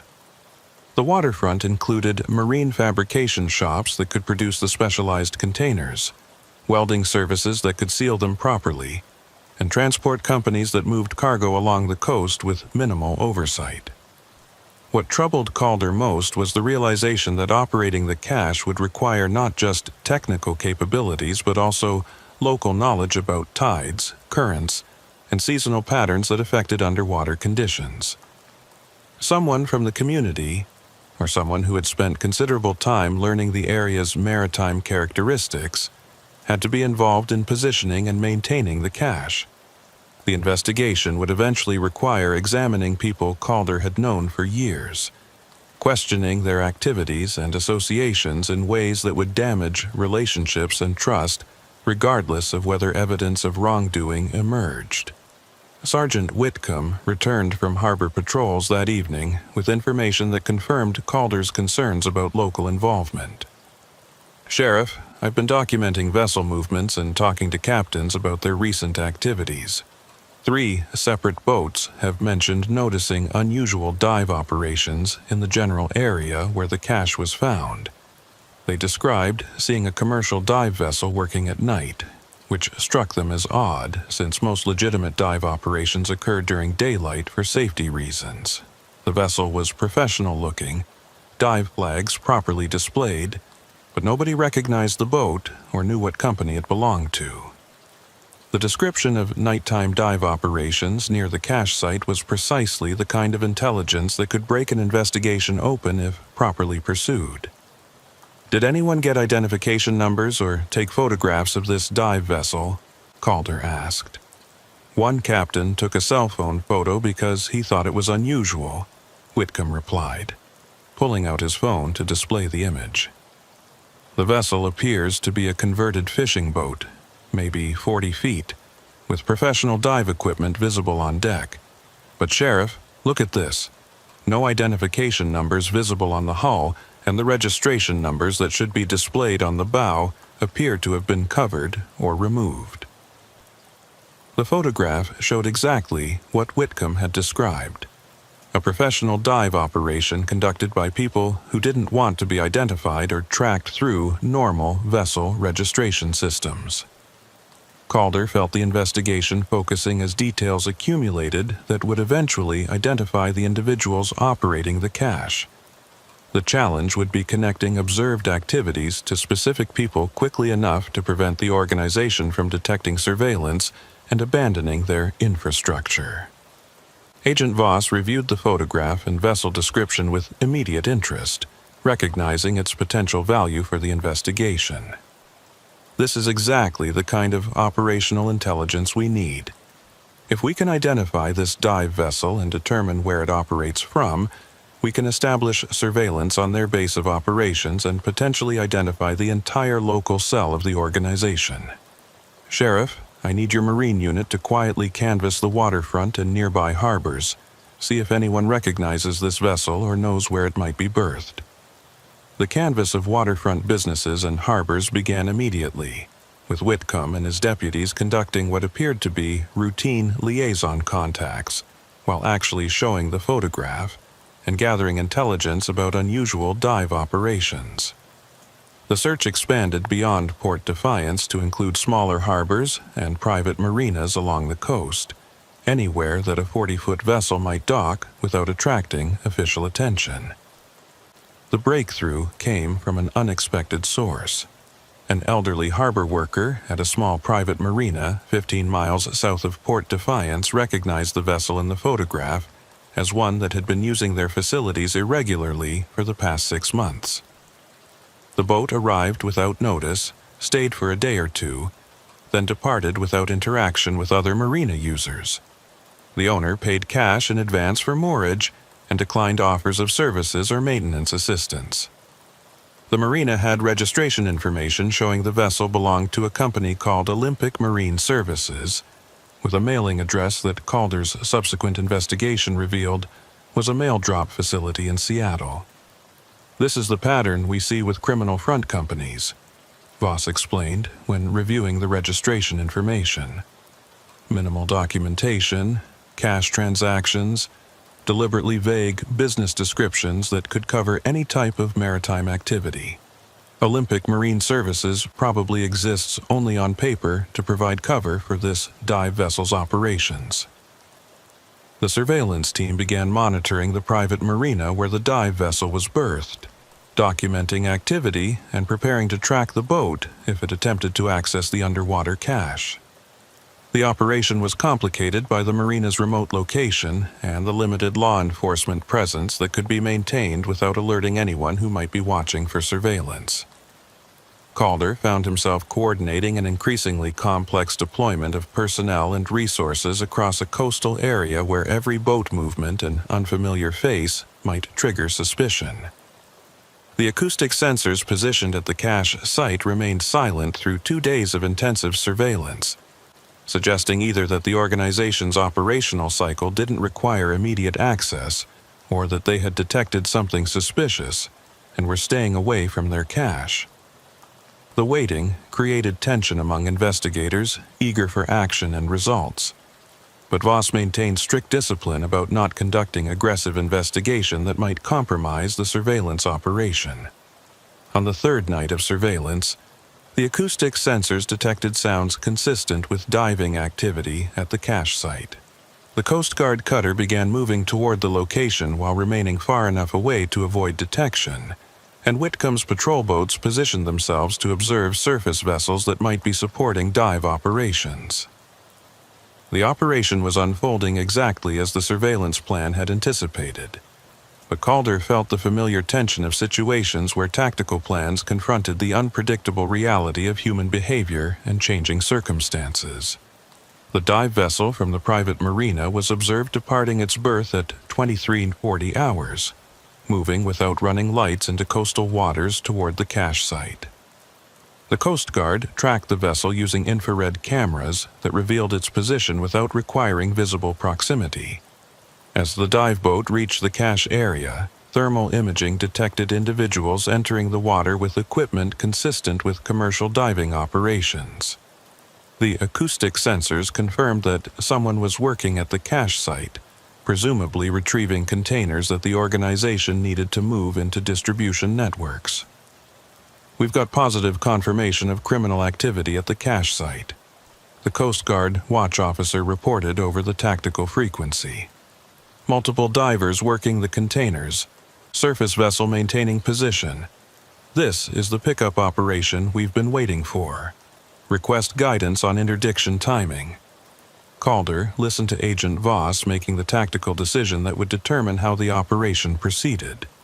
Her voice carried the controlled intensity of someone who understood that the next minutes would either produce major investigative breakthroughs or result in suspects escaping with evidence that would never be recovered. Coast Guard, this is DEA Command. Move to intercept the surface vessel, but do not approach until the divers have surfaced and reboarded.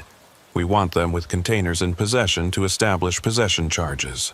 All units maintain communications discipline and execute interdiction on my command. The Coast Guard cutter accelerated toward the cache site, covering the distance with professional efficiency while coordinating with Whitcomb's patrol boats to establish a perimeter that would prevent the dive vessel from escaping. The operation was textbook maritime law enforcement, but Calder understood that everything depended on timing the interdiction precisely to catch the suspects with evidence while preventing them from jettisoning containers or escaping in ways that would complicate prosecution. The dive vessel was attempting to depart the area when Coast Guard spotlights suddenly illuminated it, transforming night into brilliant daylight and announcing law enforcement presence in a way that left no doubt about what was happening. The vessel initially attempted to run, but the Coast Guard cutter's superior speed and maneuverability made escape impossible. Within minutes, the dive boat was stopped and boarded, its crew of 3 men taken into custody while evidence technicians documented 6 containers visible on deck that had clearly been retrieved from the underwater cache. Calder watched the interdiction from Whitcomb's patrol boat, feeling satisfaction at the successful operation, but also understanding that this arrest was just the beginning of an investigation that would extend far beyond these 3 individuals. The real question was whether any of them would cooperate with investigators to provide information about the organization's structure and leadership, or whether they would remain silent and force prosecutors to build cases based solely on physical evidence and surveillance documentation. The interrogation room at the Clallam County Sheriff's Department had been converted into a joint federal-local interview facility, with recording equipment that would document every conversation for eventual use in prosecutions that might span multiple jurisdictions. Sheriff Calder sat beside Agent Voss as they prepared to interview the first of the 3 men arrested during the cache interdiction, reviewing background information that painted an increasingly troubling picture of how deeply criminal operations had penetrated the local maritime community. The arrested men were Kenneth Marsh, Thomas Pryor, and Dale Hutchins, all commercial divers with legitimate backgrounds in underwater construction and salvage operations, who had apparently decided that criminal enterprises offered better compensation than honest work. Marsh was 43 years old, a veteran of offshore oil platform work who had returned to the Pacific Northwest 5 years earlier and established himself as an independent contractor for marine construction projects. His background check revealed no criminal record beyond minor traffic violations, making him exactly the type of person who could operate in legitimate maritime circles without attracting suspicion. He sat across the interview table with the calm demeanor of someone who had decided that cooperation might serve his interests better than silence, though Calder remained skeptical about how much information Marsh would actually provide. "Mr. Marsh, you've been advised of your rights and you've indicated willingness to speak with us without an attorney present," Agent Voss began, following protocols that would protect the admissibility of any statements Marsh made. "We want to understand your involvement with the underwater cache that was discovered off Port Defiance and the organization that's been using it for drug trafficking. Start by telling us how you became involved in this operation." Marsh leaned back in his chair, making a visible calculation about how much to reveal and what advantages cooperation might provide.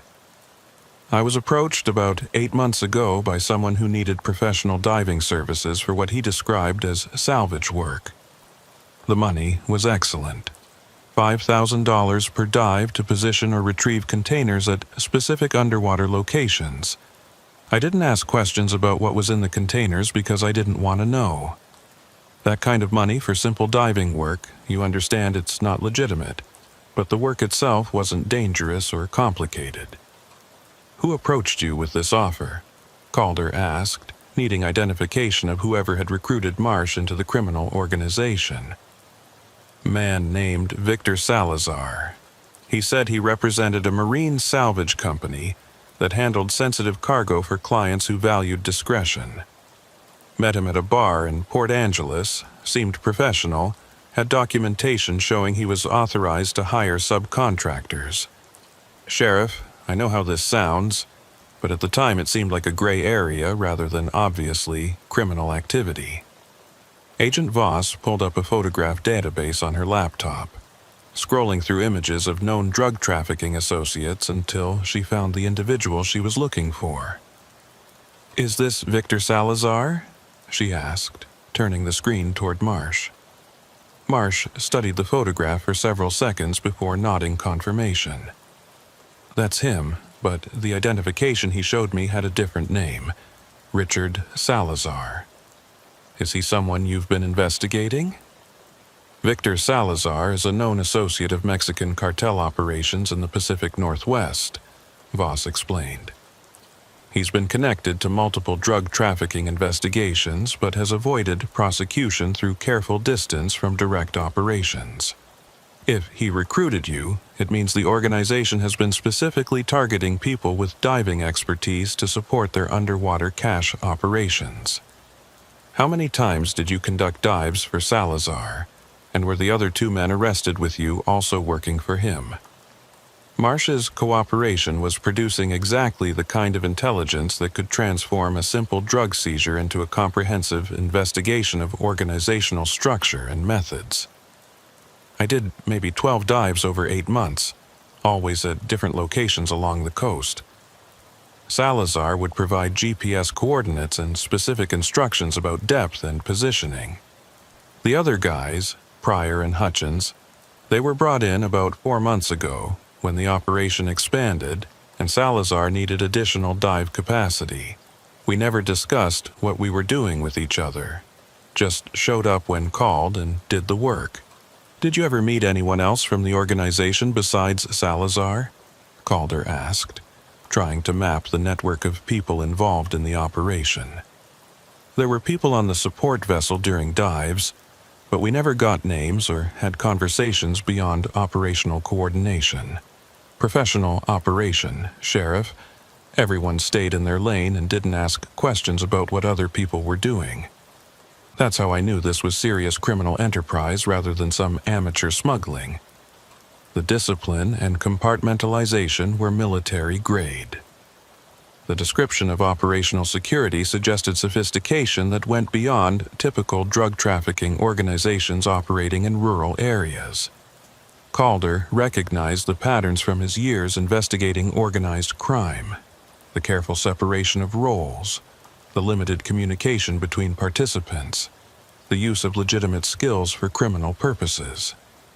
What troubled him most was understanding that this organization had been operating in his county for at least 8 months without triggering any law enforcement attention until fishermen accidentally discovered the cache.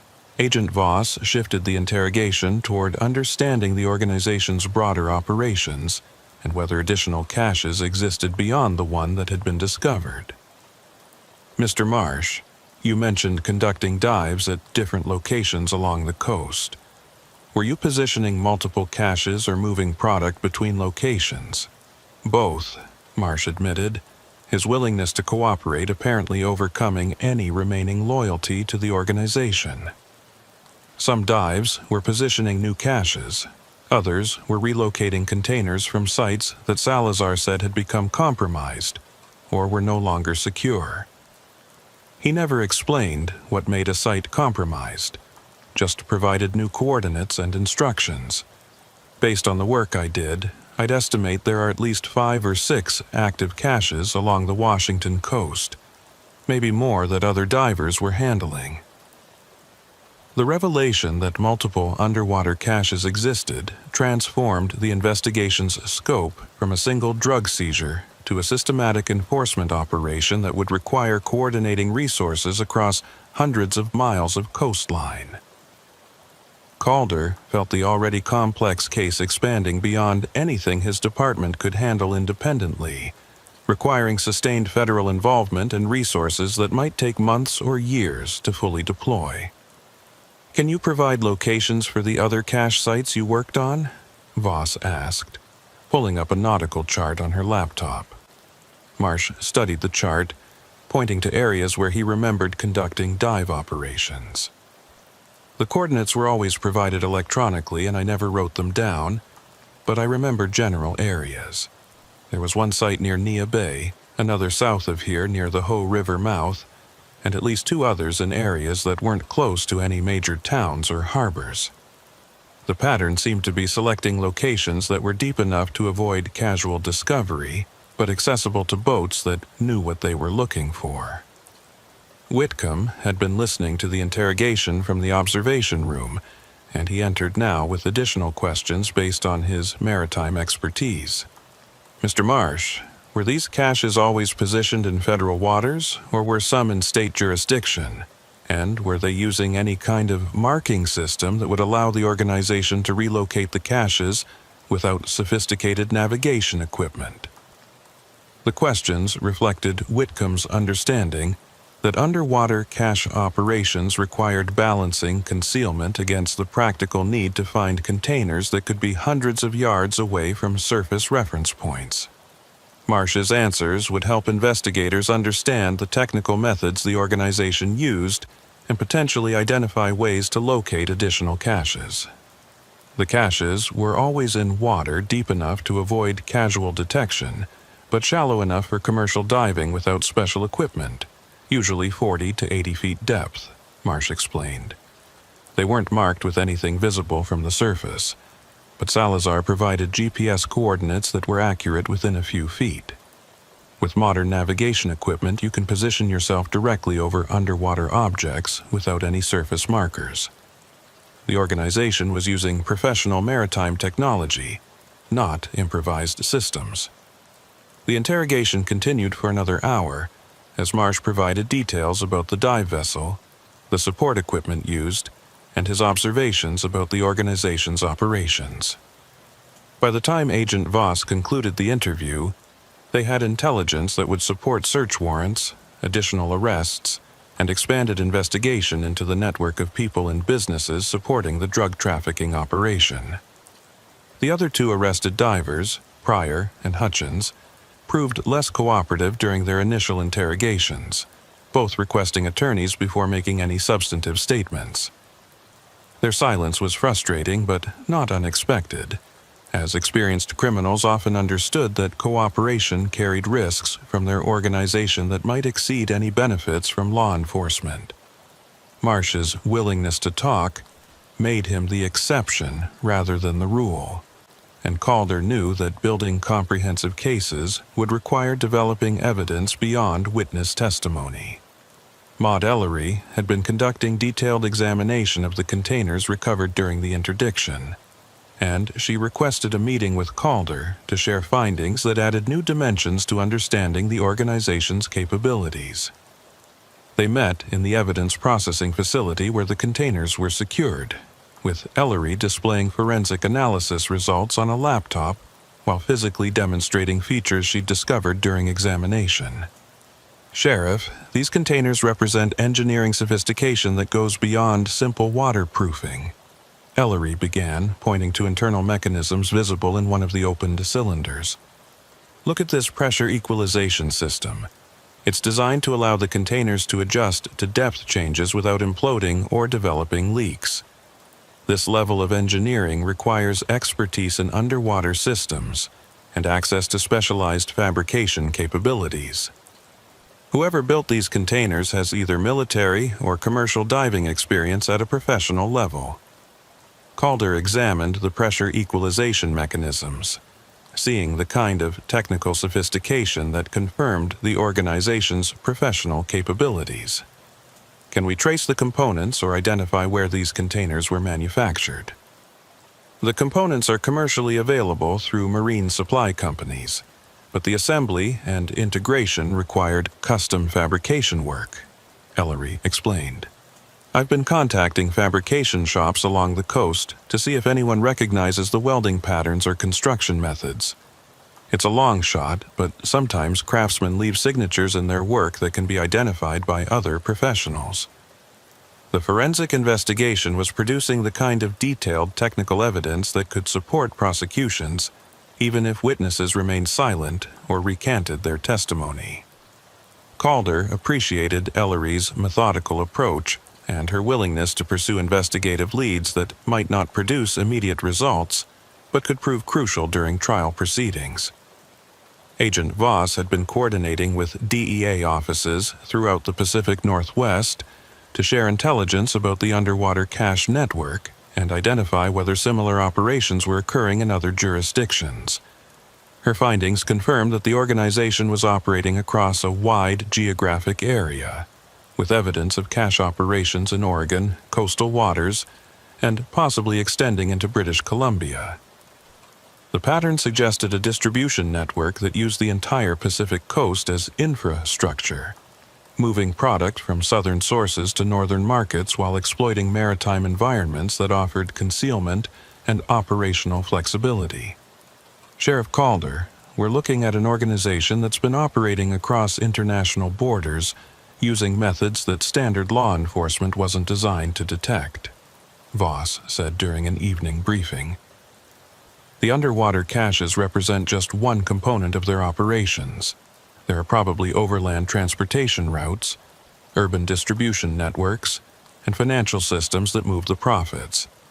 Dismantling this organization will require sustained investigation over months or years, with coordination across multiple agencies and jurisdictions.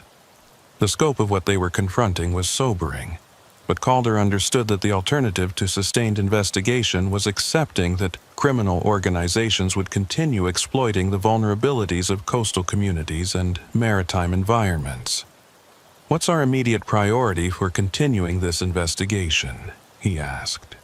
We need to locate and secure the other cache sites that Marsh identified, conduct surveillance to determine if anyone else from the organization attempts to access them, and execute search warrants on the businesses and properties connected to Victor Salazar, Voss replied.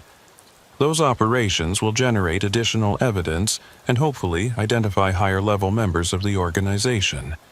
But Sheriff, I need to be honest with you.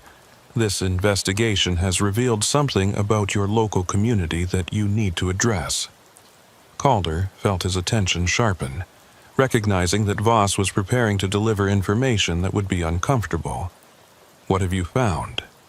The organization has been operating in Port Defiance for at least 8 months, conducting regular maritime operations that required local knowledge and presumably local support, Voss said carefully.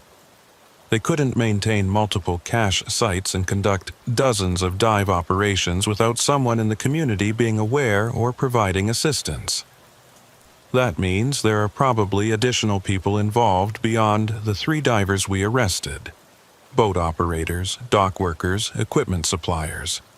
Sheriff, you need to prepare for the possibility that investigating this organization will require examining people who are part of your community's maritime industry. The implication was clear and deeply troubling. The investigation that had started with an accidental discovery by fishermen was revealing that criminal operations had established themselves within the fabric of Port Defiance's economy and social networks. Finding and prosecuting everyone involved would require investigations that would damage relationships, destroy reputations, and potentially harm innocent people whose only crime was failing to report suspicious activities they might have noticed. Calder stood at the window of the evidence facility looking toward the harbor where boats were preparing for evening departures, their crews going about the business of commercial fishing that had sustained this community for generations. Somewhere among those boats and those workers were people who had facilitated or tolerated criminal operations, either through active participation or passive acceptance of activities they understood were wrong.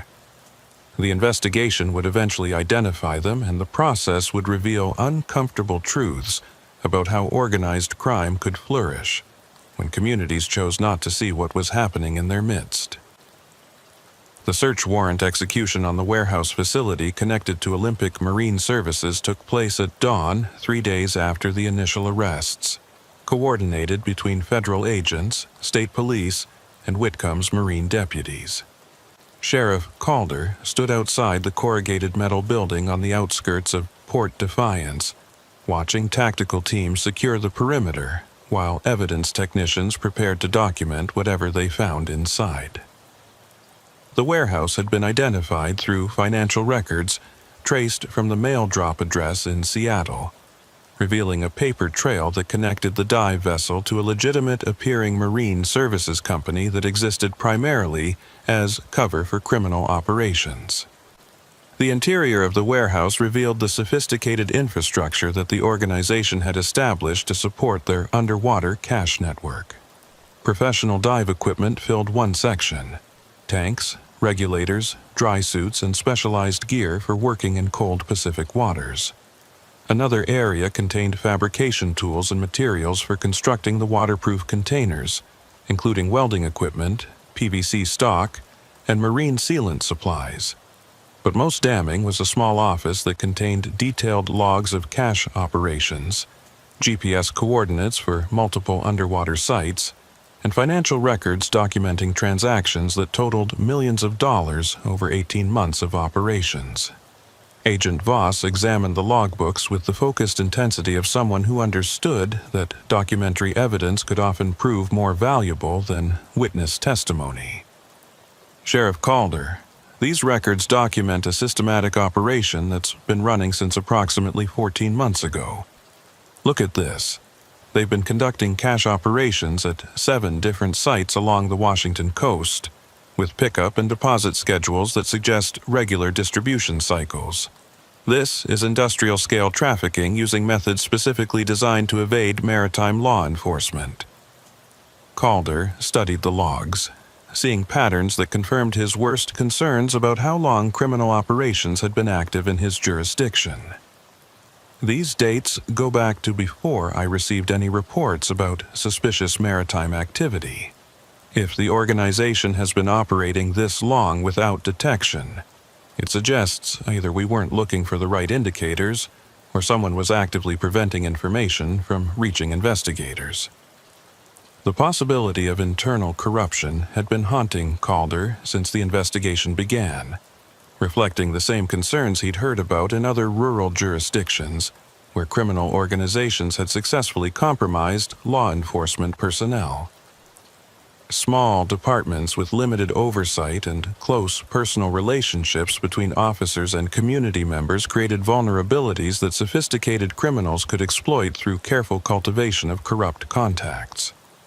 Maud Ellery had been examining the container fabrication area, taking photographs and collecting samples that might provide forensic links between the warehouse and the containers recovered from the underwater caches.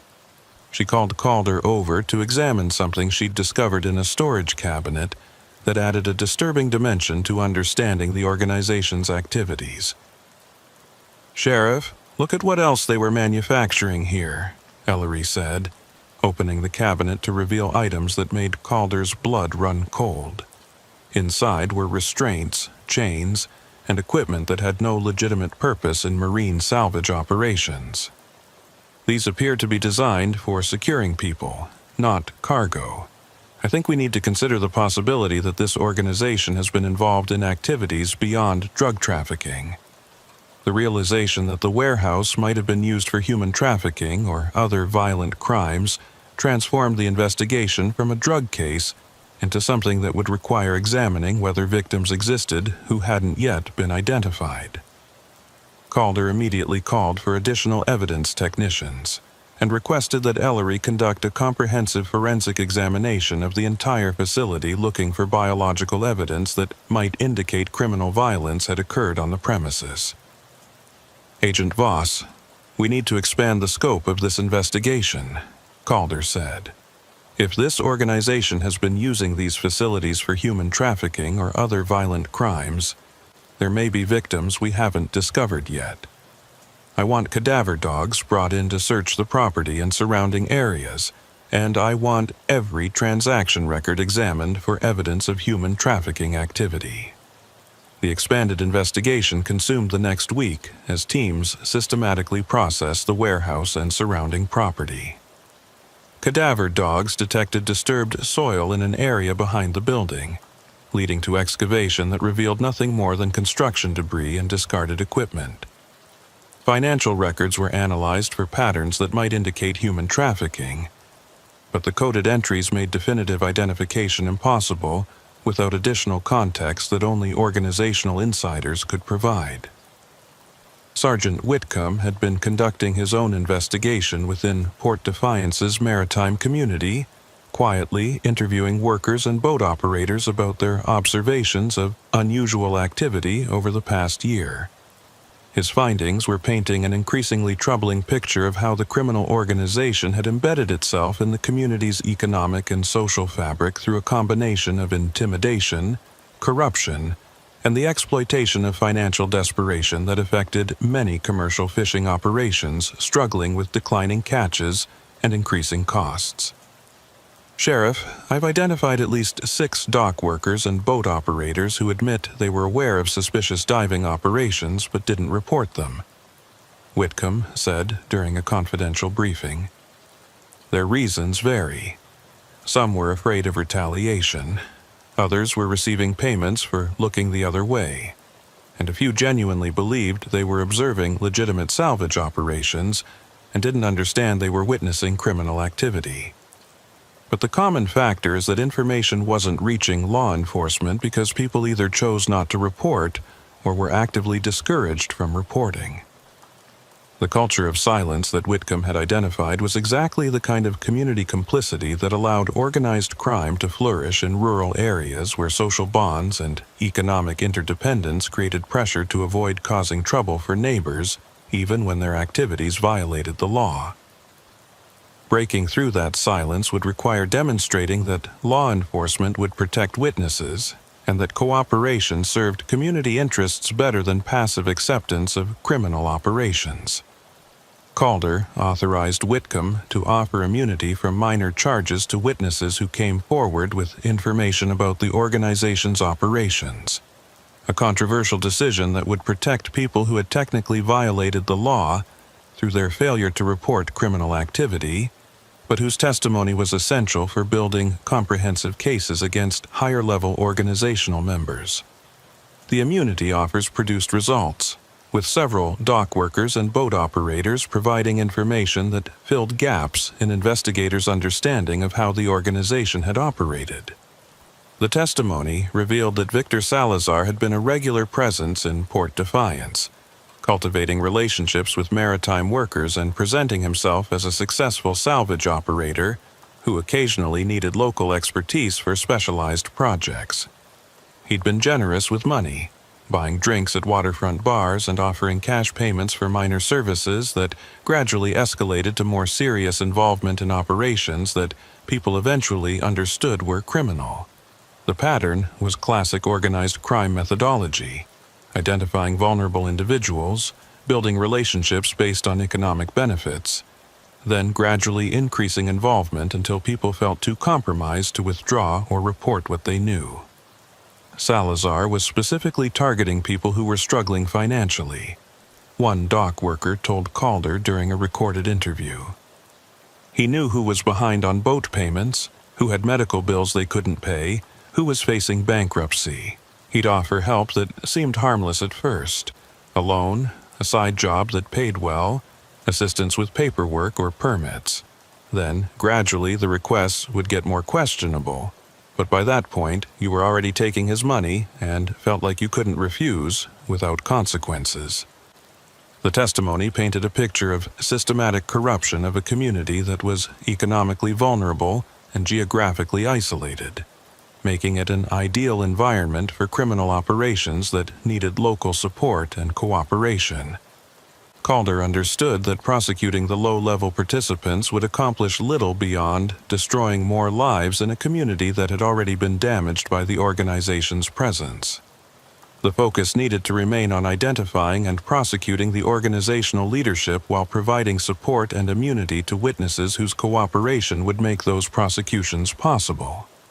Agent Voss had been coordinating with DEA offices in Mexico and California to develop intelligence about Victor Salazar's background and connections to larger trafficking networks. Her findings confirmed that Salazar was a mid-level operative in a Mexican cartel organization that had been expanding operations into the Pacific Northwest, using the underwater cache network as part of a sophisticated distribution system that moved product from southern production facilities to northern markets, while avoiding the border checkpoints and highway interdictions that had made overland trafficking increasingly risky. Sheriff Calder, we've identified that Salazar reports to a cartel cell leader based in Tijuana who manages trafficking operations throughout the western United States, Voss explained during an intelligence briefing. The underwater cache system represents just one of their distribution methods. They're also using commercial shipping containers, cross-border tunnels, and corrupted port facilities. Dismantling the organization will require coordination with Mexican authorities and potentially international law enforcement agencies.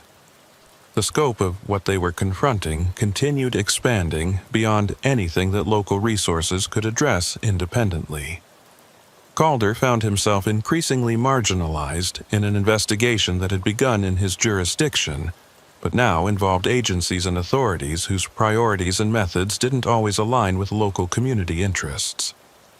The tension between federal enforcement goals and local consequences was becoming more apparent as the investigation proceeded. The arrest of Victor Salazar came 3 weeks after the initial cache discovery, executed by federal agents in Seattle, where surveillance had tracked him to a hotel meeting with associates. The arrest was coordinated with simultaneous operations in California and Mexico that targeted other members of the trafficking organization, resulting in indictments against 47 individuals across 3 countries. The scale of the enforcement action demonstrated the resources and coordination that federal agencies could deploy when investigating international drug trafficking, but it also meant that local cases and concerns would be subsumed into prosecutions focused on broader organizational dismantling. Calder attended the federal court hearing where Salazar was arraigned on charges that included conspiracy to distribute controlled substances, money laundering, and leading a continuing criminal enterprise. Salazar's attorney immediately began negotiating for cooperation agreements that would reduce his client's exposure in exchange for testimony against higher-level cartel members. The familiar pattern of criminals trading information for reduced sentences was ethically troubling but practically necessary for building cases against organizational leadership that remained insulated from direct evidence of criminal activity. The investigation produced seizures that the DEA publicized as a major victory against drug trafficking. Over 1,500 pounds of methamphetamine recovered from underwater caches, millions of dollars in assets frozen or seized, and a sophisticated distribution network disrupted. Press conferences celebrated the interagency cooperation and professional law enforcement work that had produced these results. But for Calder, standing at the back of the press conference room, the victory felt incomplete and unsatisfying. The community of Port Defiance had been revealed as compromised by criminal operations that had functioned for over a year, exploiting economic vulnerability and social isolation to establish infrastructure for trafficking that had moved poison into communities throughout the region. Dozens of local residents had been complicit through active participation or passive acceptance, their choices driven by a combination of financial desperation, fear, and the kind of moral compromise that occurred when people convinced themselves that looking away from criminal activity was less harmful than confronting it. Whitcomb found Calder after the press conference, his expression reflecting similar concerns about what the investigation had revealed and what it meant for the community they served. "Sheriff, what happens now to the people here who cooperated with the organization? The dock workers, the boat operators, the business owners who looked away when Salazar was operating. They're not going to face federal charges, but they still have to live in this community knowing that everyone understands what they did or didn't do." It was the question that haunted Calder as the federal investigation moved toward prosecutions, and the local community was left to process what had been revealed. They live with the consequences of their choices, Boaz. Some will leave, unable to face the judgment of neighbors who made different decisions. Others will stay and try to rebuild trust and reputations. The community will have to decide whether to offer forgiveness or maintain distance from people who facilitated criminal operations, even if they weren't directly involved in trafficking. Maud Ellery had completed her forensic analysis of the warehouse facility, finding no evidence of violent crimes beyond the drug trafficking operations. Her relief at not discovering additional victims was tempered by recognition that the investigation had still revealed profound corruption of a community's economic and social structures. "Sheriff Calder, in all my years of forensic work, I've rarely seen a case where the damage to community trust equaled the actual criminal harm. This investigation has exposed how vulnerable rural areas are to organized crime that understands how to exploit isolation and economic stress." The prosecutions that followed took place over the next year, resulting in convictions and lengthy sentences for Salazar and other organizational members who were tried in federal court. The 3 divers arrested during the initial interdiction received reduced sentences in exchange for testimony, while lower-level participants who had cooperated with investigators faced no charges beyond having to live with the knowledge of their complicity. The underwater cache network was completely dismantled, with recovery operations retrieving containers from 7 different sites along the Washington coast. But the investigation's conclusion did nothing to address the underlying conditions that had made Port Defiance vulnerable to criminal infiltration. The economic struggles of commercial fishing remained. The geographic isolation that limited law enforcement presence continued, and the social dynamics that encouraged silence about suspicious activities persisted. Calder understood that without addressing these fundamental vulnerabilities, the community would remain susceptible to future criminal operations that might use different methods but would exploit the same weaknesses. 5 years after the investigation concluded, Calder stood once more on the Port Defiance dock watching fishing boats depart for their daily work. The harbor looked unchanged, the rhythms of maritime life continuing as they had for generations. But Calder knew that beneath the appearance of normalcy, the community carried scars from the revelation that neighbors had facilitated criminal operations, and that the ocean, which sustained their economy, had been used as infrastructure for trafficking poison. The investigation had demonstrated that rural isolation was not protection against sophisticated criminal operations, that economic vulnerability created opportunities for corruption, and that communities' reluctance to confront uncomfortable truths allowed organized crime to establish itself in ways that caused lasting damage. The lessons were painful but necessary, purchased through the kind of investigation that exposed not just criminal activity, but the social conditions that permitted it to flourish. Whitcomb continued leading the Marine Unit, now with enhanced training and resources for detecting maritime trafficking operations. The department had implemented reporting systems that made it easier for community members to share information about suspicious activity while maintaining confidentiality. Federal agencies had established regular liaison with coastal sheriffs to improve coordination and information sharing about potential trafficking operations. But the most important change was intangible, a recognition within the community that silence about criminal activity served no one's interests except the criminals themselves, and that protecting neighbors from consequences of their illegal activities ultimately damaged everyone. The culture that had allowed organized crime to operate openly for over a year was slowly shifting toward greater willingness to report suspicious activities and cooperate with law enforcement. Calder knew the change was fragile and incomplete, that economic pressures could still push people toward compromises they would regret, and that organized crime would continue probing for weaknesses in law enforcement and community resolve. But he also understood that investigations like the underwater cache case served purposes beyond prosecutions. They exposed vulnerabilities, demonstrated that criminal operations could be defeated, and reminded communities that their choices determined whether they would be victims of organized crime or participants in their own protection. The ocean that had concealed criminal operations for over a year continued its eternal rhythms, indifferent to human struggles against the organizations that used its depths for evil purposes. But the community that depended on those waters had learned that vigilance was the price of safety, that cooperation with law enforcement served interests beyond individual concerns, and that the isolation which made their coastal home beautiful also made it vulnerable to those who understood that darkness flourished where people chose not to see.